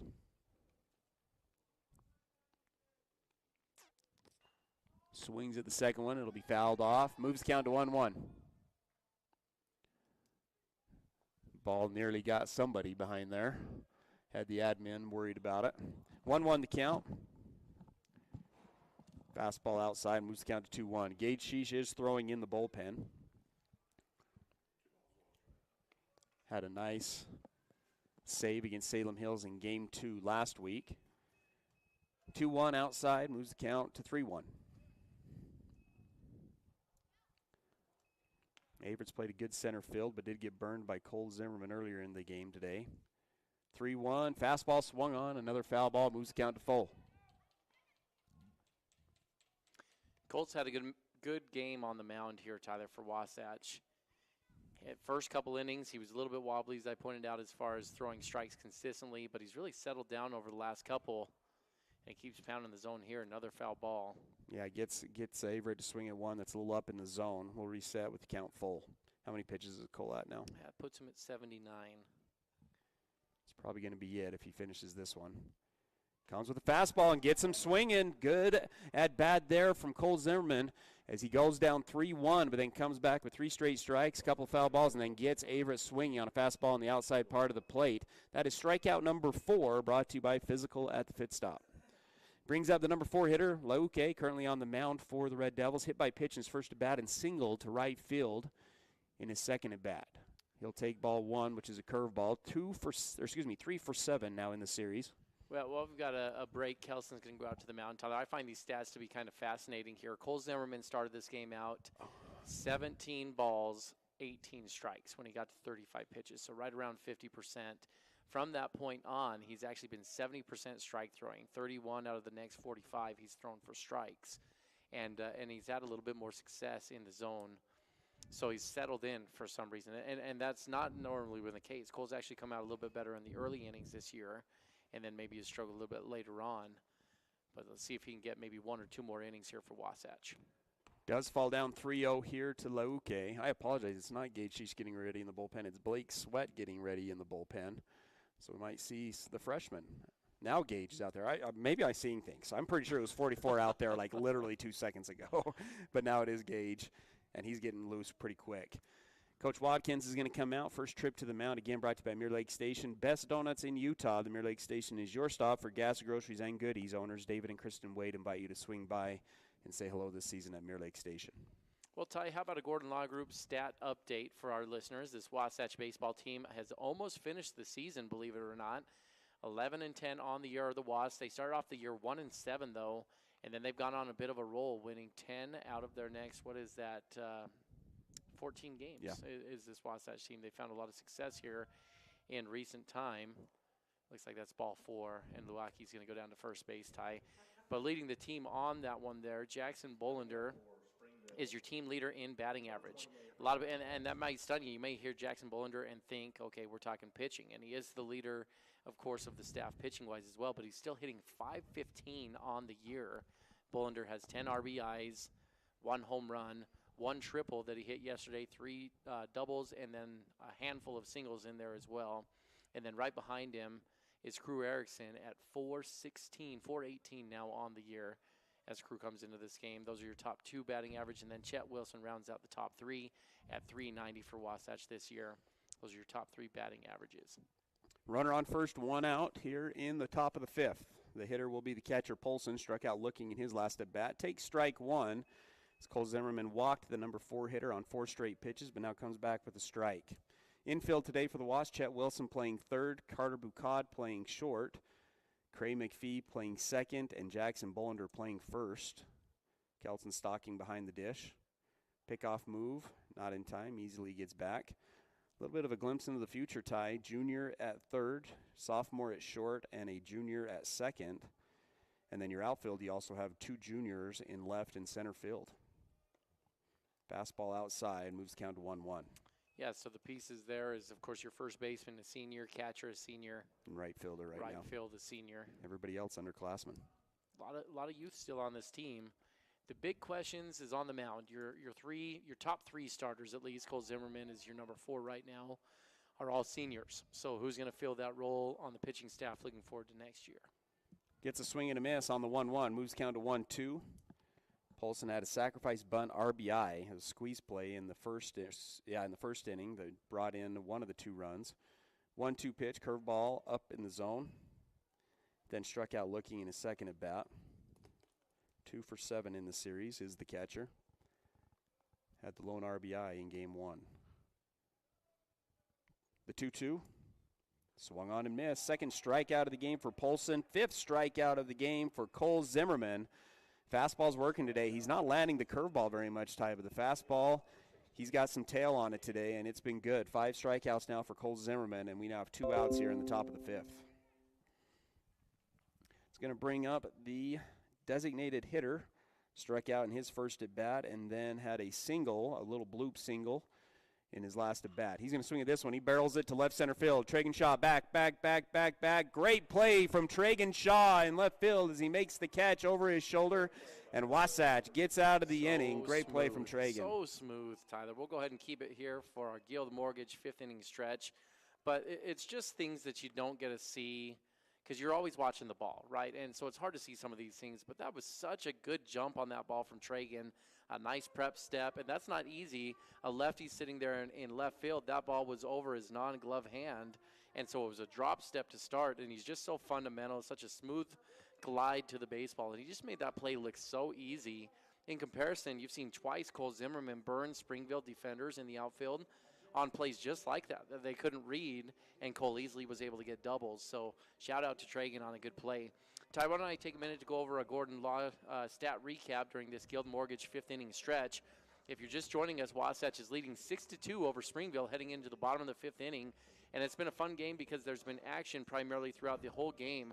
Wasatch and Springville both scored in the first inning. Wasatch got 1 run in that inning, and then into the second they held Springville scoreless and then came back with 2 runs themselves, in large part due to an error committed by the Red Devils at second base that let 2 runs come across the board when the bases were loaded. Then into the third, Wasatch really woke up the bats. They had 4 hits in the third inning and scored 3 runs, and that moved their total to 6, leading 6-2 as Springville was able to get 1 in the top of the third inning.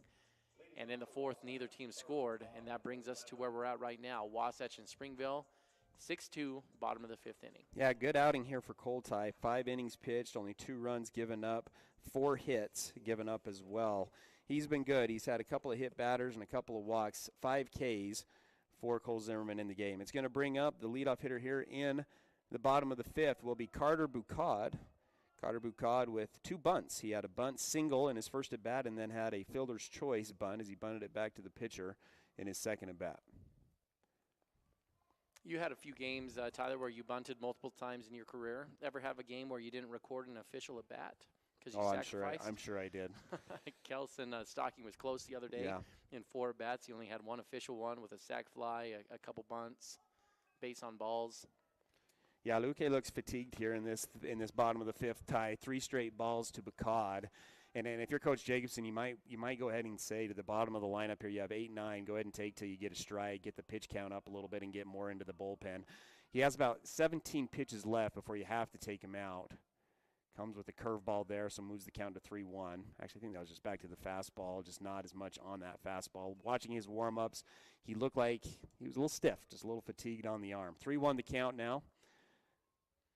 Deep breath, pitch. They certainly made a strategy move bringing him in at the end of the game yesterday. It was, we're not going to let this one get away. We've lost too many 1-run games. We lost our closer in Delamis, so we're going to get this one right now. But it's showing up today where they maybe sacrificed today's game trying to get the game yesterday. Full count pitch is swung on. It's a ground ball to the backhand side of the shortstop. Not in time. Actually, the ball's going to get by the first baseman. But that was going to be beat out all the way by Carter Bucad. An infield single for Carter. That's his second single of the day. Second infield single of the day for Bucad. It was a decent play from Brunson, just not a strong enough arm, and Bucad's able to beat it out at first base. Brings up the second baseman, Cray McPhee. Popped up to the shortstop and had a fielder's choice ground out to the shortstop in his second at bat. 0 for 4 in the series. Came in hitting .214 with 3 runs scored. Luque comes set. Wasatch leads 6-2 here in the bottom of the 5th. Cray squares. He's going to go down the first base side. Luque's going to field it. Good sacrifice bunt here from Cray. And the runner advances to second base on the sacrifice bunt on the first pitch. Brings us to the top of the order to Crew Erickson. That was a good bunt, Tyler. I think you're right on. Pushing that one down the line, but far enough it forced the pitcher to come get it. Also put the first baseman in a little bit of an awkward spot, wondering if he needed to come get it. It's good execution there from Cray. Brings up the top of the order. Crew Erickson hit by pitch, pop up to the shortstop, and a ground out to the second baseman. 3 for 9 now in the series. Is going to take strike 1. Boy, he has lost a lot of velocity, Tyler. That's the fastball coming in again. And I don't think it's extreme to say he's down probably at least 10 miles an hour from where we've seen him. Fastball is going to be swung on. It's going to be a ground ball to the shortstop, who's going to throw it across the diamond. Easily makes the play. Runner will stay at second base. And that'll bring up Alex Gutierrez with 2 outs and a duck on the pond. Second straight ground out there from Crew Erickson. Alex Gutierrez with a walk, reached on an error that brought in a run and then grounded out to the pitcher. Came in hitting .318. Still without a hit in this series, 0 for 8. Has a couple of walks and did score a run in game 1. He's reached on an error twice in the series. Was able to score on the first one and had an RBI. Alex, I think the fair word for him in his last couple series is he just puts up competitive at-bats.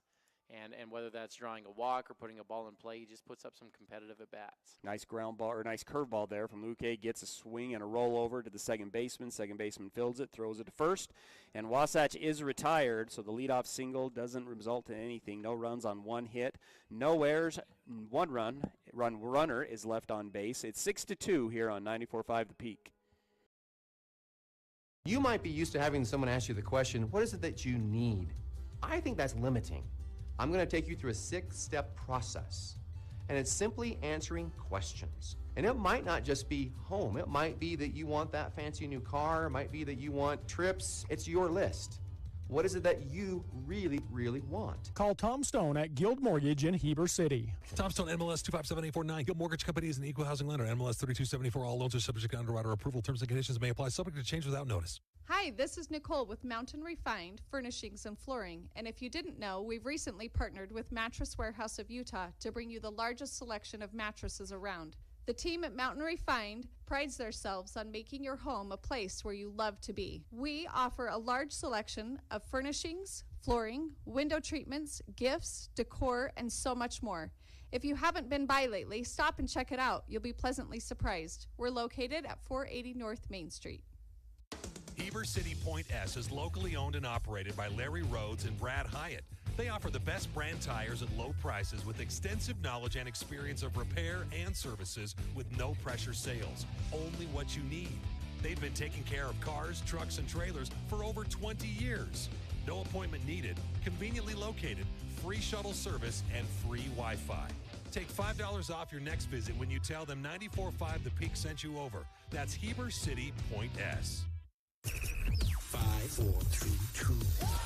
KTMP, Heber City, and live sports coverage with Ty and Ty.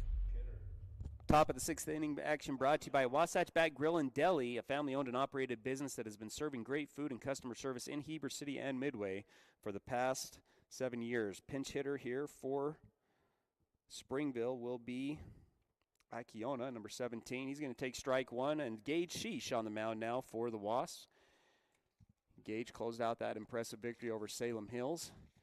Starts off with 1 strike and now a ball on the year. Gage, she's 10 2/3 innings pitched, a 4.59 ERA, 11 strikeouts, 10 walks, 2 hit by pitches.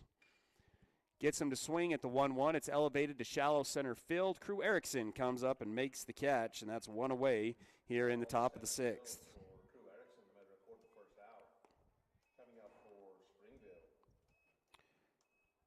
Now up for Springville, number 18, another pinch hitter.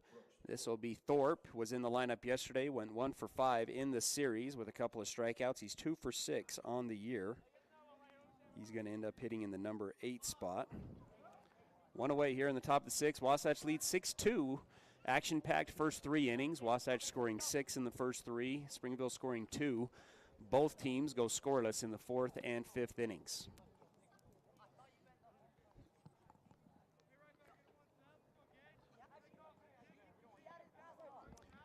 Gage back into the windup, set to face off against Thorpe. High fastball for ball 1.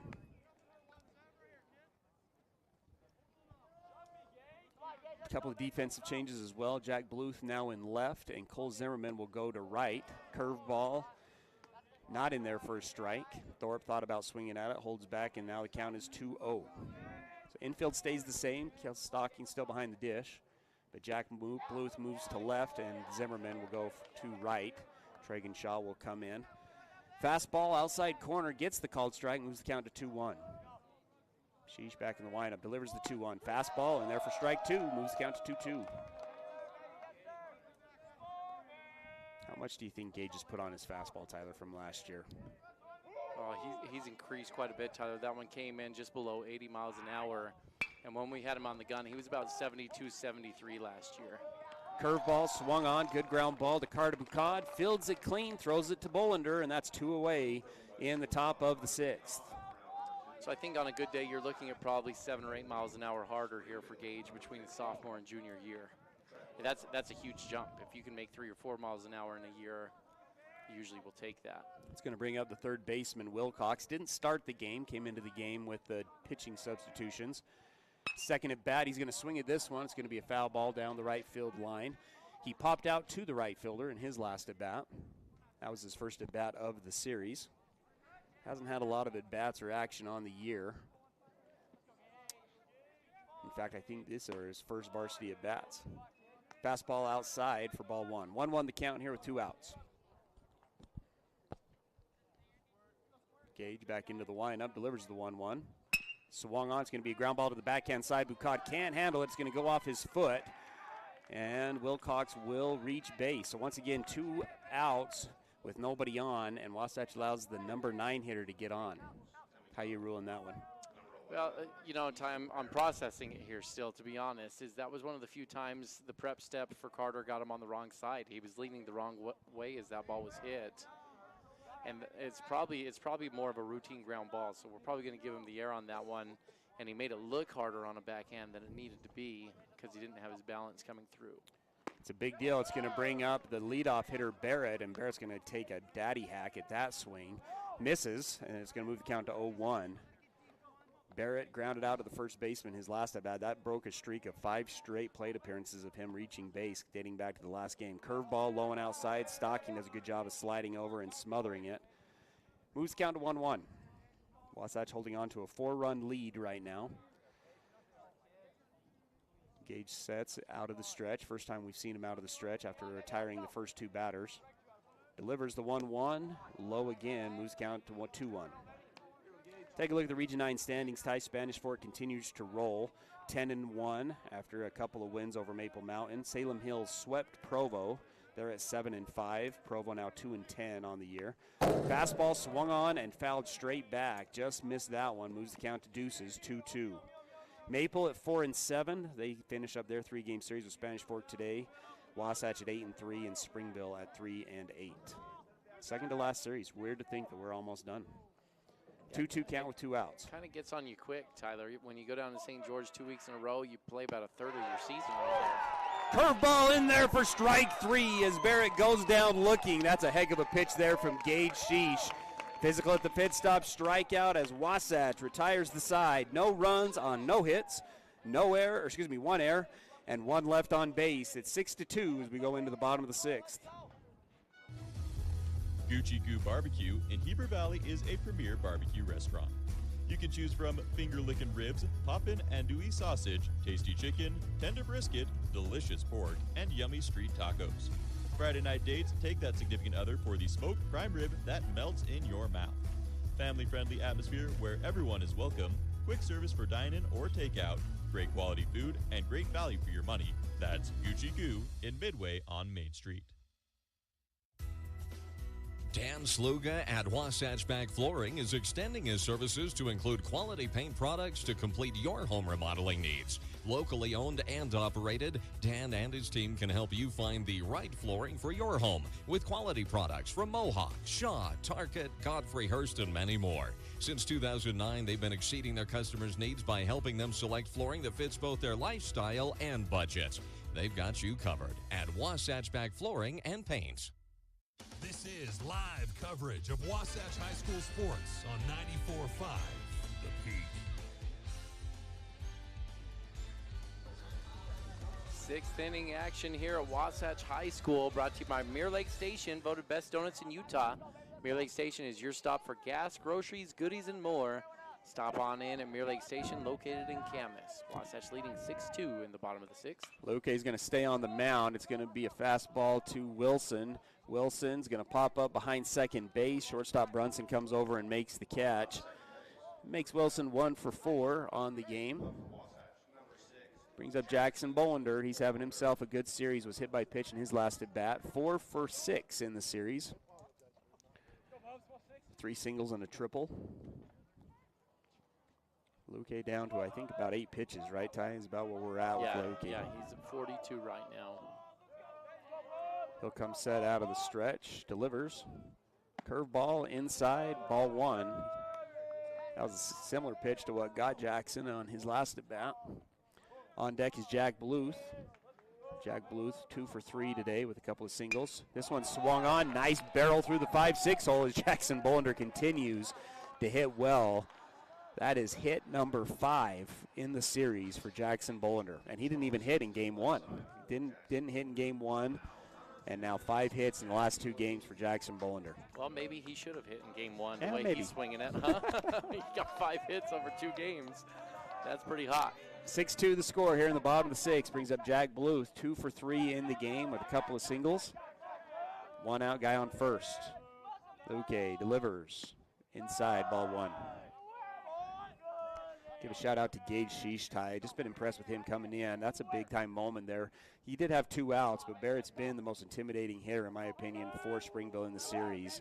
Throws a nice backdoor hammer to get the strikeout looking to end the inning.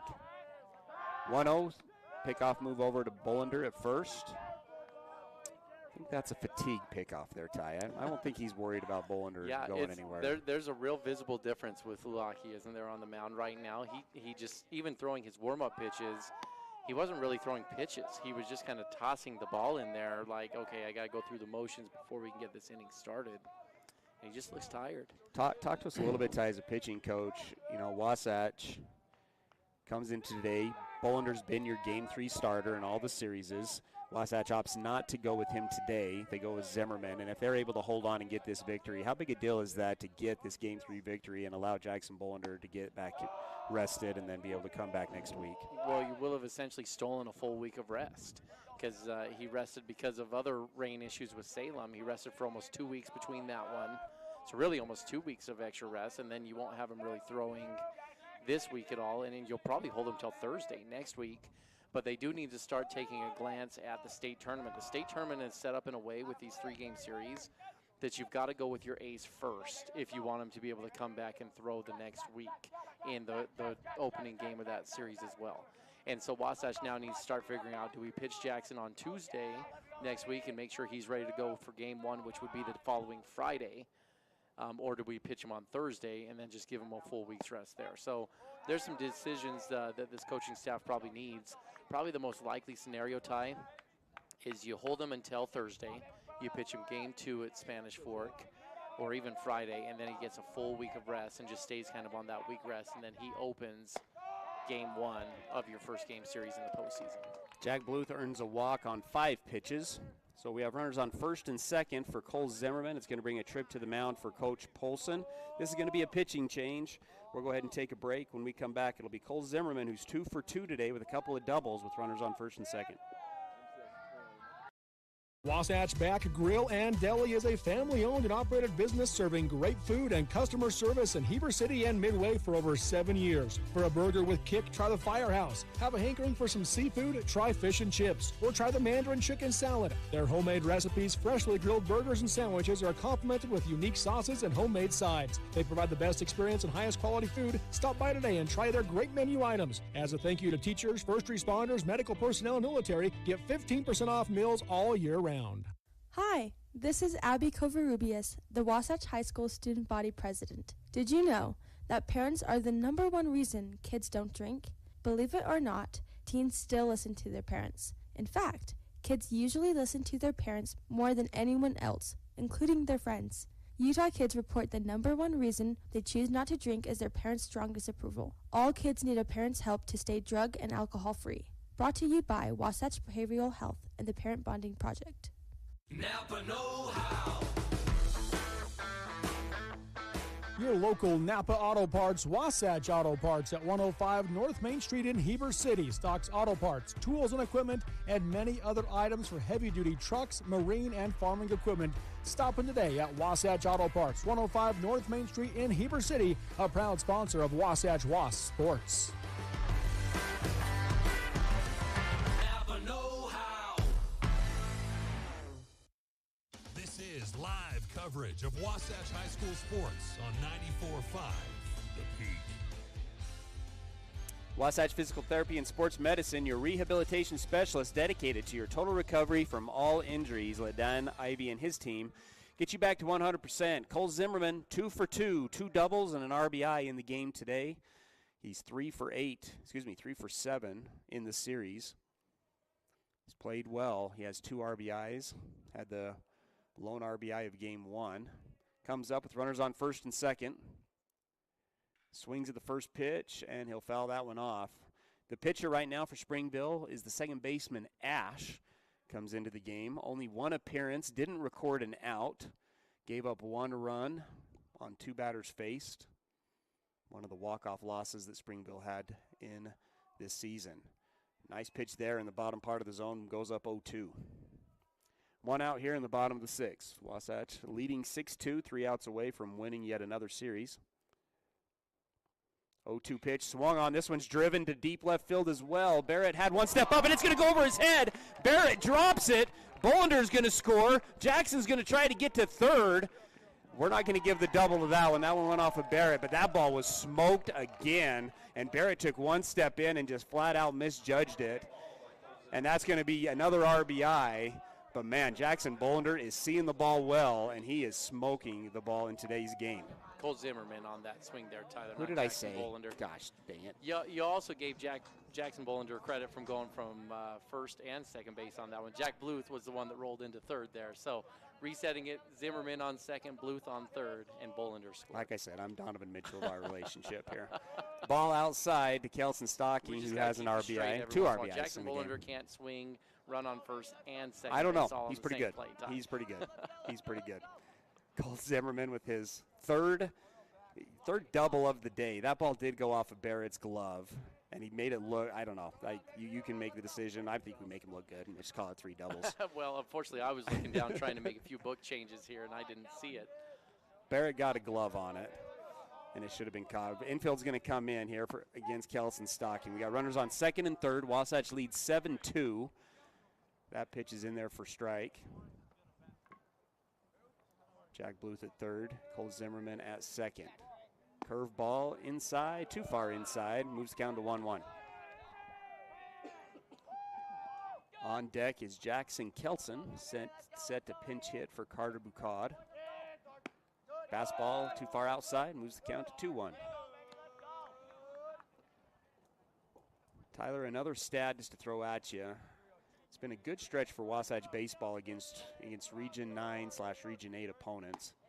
That one gets the outside corner, moves the count to 2-2. They're 17-8 over the past 2 years and have only lost 1 series, and that was to Salem Hills last year, who they got swept in their 2 games they played against Salem. Other than that, they have yet to lose another series in the last 2 years. This one's going to be swung on. Oh, how about that play by Lauke? He's going to field it, touch Jack Bluth. Not really much you can do on that one. Good play from Lauke, who's going to field it, touch Jack, and get the out at third, and then throw it across the diamond for a double play. Wasatch scores 1 in the inning on 2 hits. No errors from Springville, and 1 runner is left on base. It's 7-2 here on 94.5 The Peak. Hi, friend. Are you ready for your next delicious meal? Come to the Dairy King, home of the train, where they're serving the yummiest food to friends and family in the valley. Come in and get a mouth-watering peach shake, peach cobbler shake, or peach raspberry shake. Dairy King, the winner of the Best of State for 18 years. They're celebrating their 75th anniversary. Bring a picture and a memory of being at Dairy King. Proudly serving the Heber Valley for 75 years. The Dairy King, home of the train, is serving deliciousness daily. Stop in today. Timberline Ace Hardware is your full-line Benjamin Moore paint store. Visit them for your home projects, business-to-business, and contractor needs. And remember to ask about their delivery services. And they're looking for some cashiers. Apply today. And get your Carhartt wear, your cool outdoor clothing, and Wrangler jeans. Timberline Ace Hardware, located west of the Wasatch Wasp football stadium at 737 South Main Street, serving the Heber Valley for over 50 years. The 50s produced some great sound. That early rock and roll triggered so much emotion for so many. Here's another sound from that era. The dental drill triggers a whole different set of emotions. The sounds, the smells, feeling out of control, whatever keeps you from the dentist at Dorius Dental, we get it. We focus on the little things. Distract yourself with your favorite episode of The Office, or crank up the 80s or 90s and let it take you back to another time.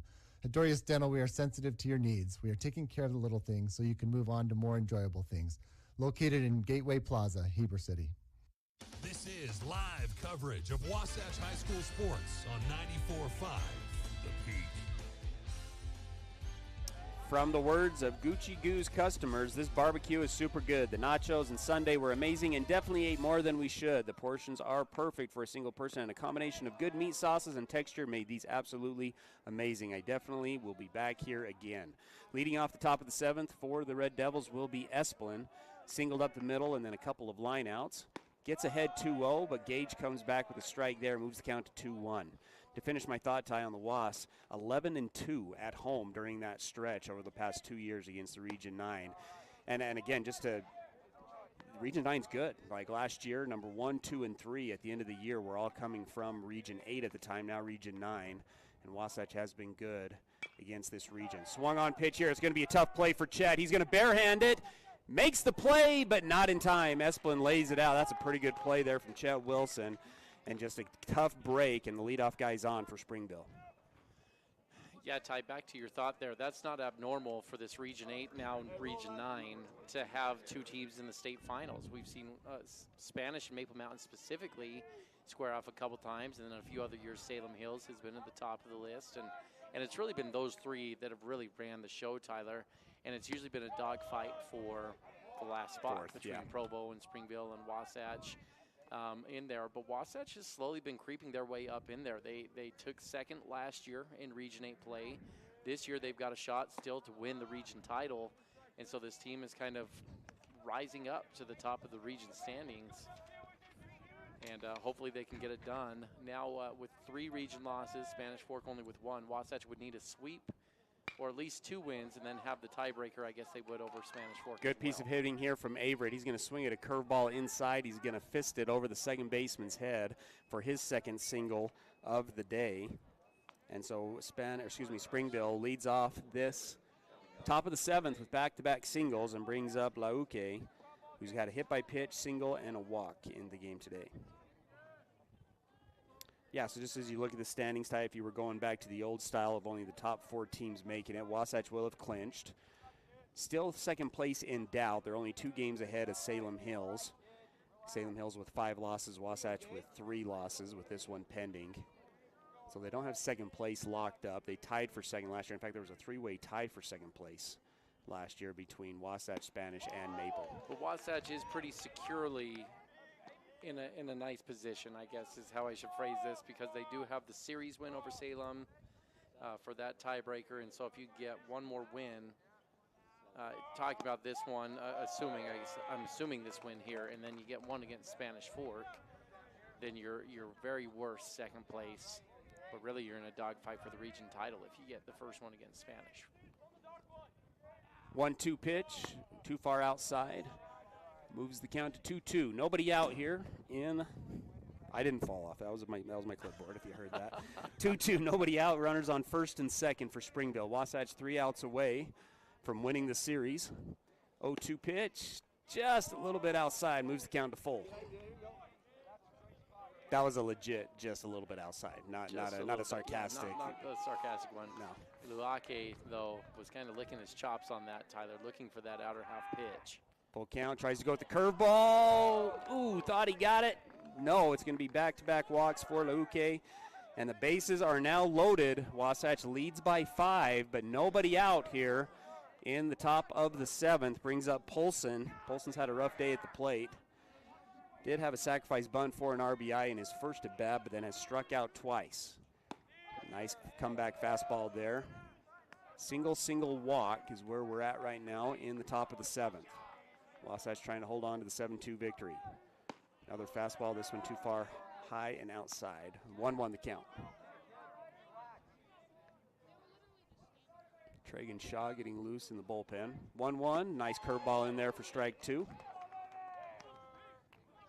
Jack Bluth in left, Crew Erickson in center, Cole Zimmerman in right field, defensively for the Wasps. Polson wants to talk to the umpire about something.